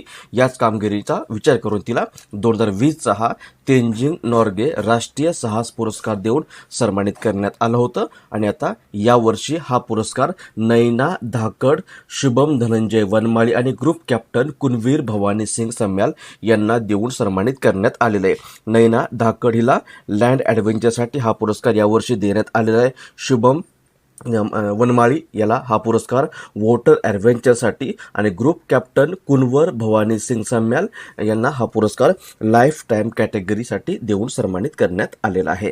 त्यानंतर दुसरा प्रश्न, गरुड शक्ती हा भारत व डॅश या देशांचा संयुक्त युद्ध अभ्यास आहे. याचं बरोबर उत्तर आहे पर्याय क्रमांक 2 इंडोनेशिया. हा गरुड शक्ती जो आहे तो भारत आणि इंडोनेशिया या 2 देशांचा संयुक्त युद्ध अभ्यास आहे किंवा संयुक्त युद्ध सराव आहे. याची सुरुवात या गरुड शक्तीची सुरुवात झालेली आहे 2012 या वर्षामध्ये. आणि हा सराव युद्धाभ्यास जो आहे तो दोन्ही देशाच्या सैन्यांच्या विशेष दलामधील समर सहकार्य आणि कार्यक्षमता वाढवणे या उद्देशाने आयोजित केला जातो. 2022 या वर्षामध्ये या युद्धाभ्यासाचं 8वं संस्करण जे आहे 8th एडिशन जे आहे ते नुकतंच नोव्हेंबर 2022 या महिन्यामध्ये आयोजित करण्यात आलेलं आहे. लक्षात ठेवा, गरुड शक्ती हा भारत आणि इंडोनेशिया या दोन देशांचा संयुक्त युद्ध अभ्यास आहे. मग इंडोनेशिया राजधानी आहे जकार्ता. सध्या प्रेसिडेंट आहेत जोको विडोडो सॉरी आणि चलन आहे इंडोनेशियन रुपया. असेच काही इतरही युद्धाभ्यास आहे. त्यामध्ये जर आपल्याला असं विचारलं की संप्रीती हा कोणाचा युद्धाभ्यास आहे, तर संप्रीती हा भारत आणि बांगलादेशचा युद्धाभ्यास आहे. मित्रशक्ती हा आहे गरुड शक्ती. जर आपल्याला मित्रशक्ती विचारलं तर मित्रशक्ती हा भारत आणि श्रीलंकेचा युद्धाभ्यास आहे. फक्त मैत्री विचारलं तर मैत्री हा भारत थायलंडचा आहे. वज्रप्रहार आणि युद्धाभ्यास हे दोन युद्धाभ्यास जे आहेत ते भारत युद्धाभ्यास नावाचाच युद्धाभ्यास आहे. आणि वज्रप्रहार हे दोन युद्धाभ्यास भारत अमेरिकेसोबत करतो. फक्त शक्ती विचारलं, फक्त शक्ती आलं तर शक्ती भारत आणि फ्रान्सचा आहे. धर्मा गार्डियन हा भारत आणि जपानचा युद्धाभ्यास आहे. आणि सूर्यकिरण नावाचा युद्धाभ्यास भारत आपला नेपाळसोबत करतो. हे युद्धाभ्यास देखील कुठेतरी नोट डाऊन करून घ्या, महत्त्वाचे युद्धाभ्यास आहेत. पुढचा प्रश्न, क्रिसिलने भारताचा चालू आर्थिक वर्षात विकास दर किती राहण्याचा अंदाज व्यक्त केला आहे. क्रिसिल काय, तर क्रिसिल जी आहे ही एक इंडियन क्रेडिट रेटिंग एजन्सी किंवा Indian credit rating information services company आहे. या क्रिसिलची स्थापना झालेली आहे 1987 या वर्षामध्ये. आणि याच क्रिसिलने आता भारताचा चालू आर्थिक वर्ष म्हणजे 2022-23 या आर्थिक वर्षामध्ये विकास दर 7% राहण्याचा अंदाज व्यक्त केलेला आहे. पर्याय क्रमांक 1 हे याचं बरोबर उत्तर असेल. ओईसीडीने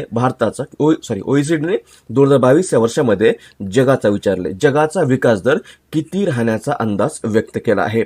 ओईसीडी काय, या ओईसीडीचा लॉंग फॉर्म होतो Organisation for Economic Cooperation and Development. Organisation for Economic Cooperation and Development हा या ओईसीडीचा लॉंग फॉर्म आहे.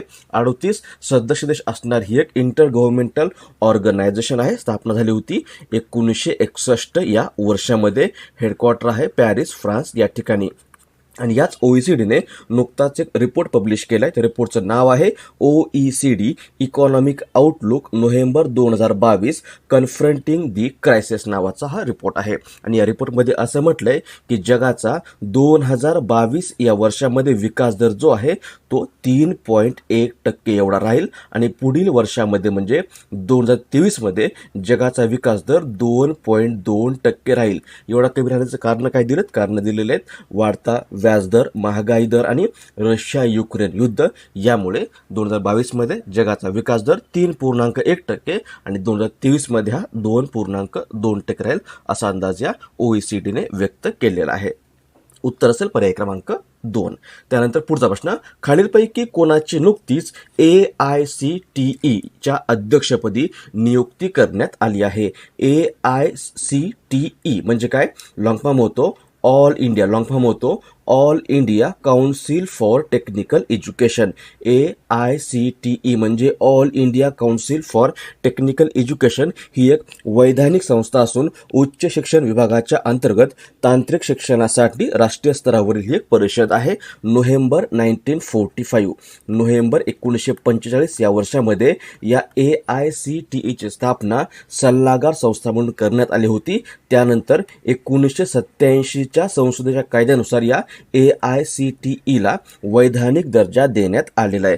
ही जी संस्था आहे AICTE ही भारतातील तांत्रिक शिक्षण आणि व्यवस्थापन शिक्षण प्रणालीच्या योग्य नियोजन व समन्वयासाठी जबाबदार अशी संस्था आहे. आणि याच आता All India Council for Technical एज्युकेशनच्या अध्यक्षपदी नुकतीच पर्याय क्रमांक 1 TG सीताराम यांची नियुक्ती करण्यात आलेली आहे. ही नियुक्ती 3 वर्षासाठी फॉर 3 इयर्स करण्यात आली असून हे सध्या IIT गुवाहाटीचे अध्यक्ष आहेत. उत्तर असेल आपलं पर्याय क्रमांक 1 TG सीताराम. नेक्स्ट, सध्या चर्चेत असलेली पूर्णिमा देवी बर्मन कोण आहे, तर ही एक प्रसिद्ध भारतीय वन्यजीव शास्त्रज्ञ आहे. पर्याय क्रमांक 2 हे याचं बरोबर उत्तर असेल. सध्या चर्चेमध्ये काय आहे, तर नुकतंच या पूर्णिमा देवी बर्मन हिला UNEP म्हणजे युनायटेड नेशन्स एन्व्हायरमेंटल प्रोग्राम, ही काय संयुक्त राष्ट्राची पर्यावरणाच्या मुद्द्यावर काम करणारी एक विशेष संस्था आहे.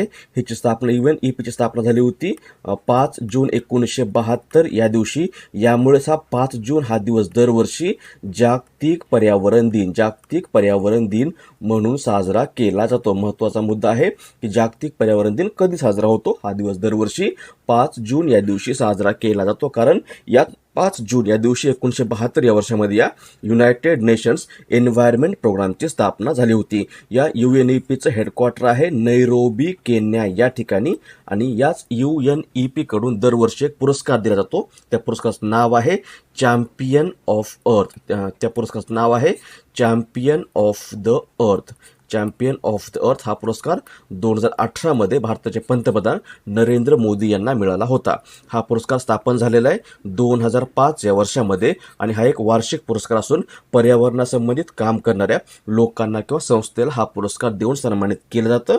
आणि नुकताच हा पुरस्कार जो आहे तो भारतीय वन्यजीव शास्त्रज्ञ आहेत पूर्णिमा देवी बर्मन यांना देऊन सन्मानित करण्यात आलेले आहे. या आसामच्या आहेत. सोबत याच पूर्णिमा देवी बर्मन यांना 2017 मध्ये भारत सरकारने नारी शक्ती हा देखील पुरस्कार देऊन सन्मानित केलं होतं. उत्तर असेल पूर्णिमा देवी बर्मन जे आहेत ते एक भारतीय वन्यजीव शास्त्रज्ञ आहेत. पर्याय क्रमांक 2.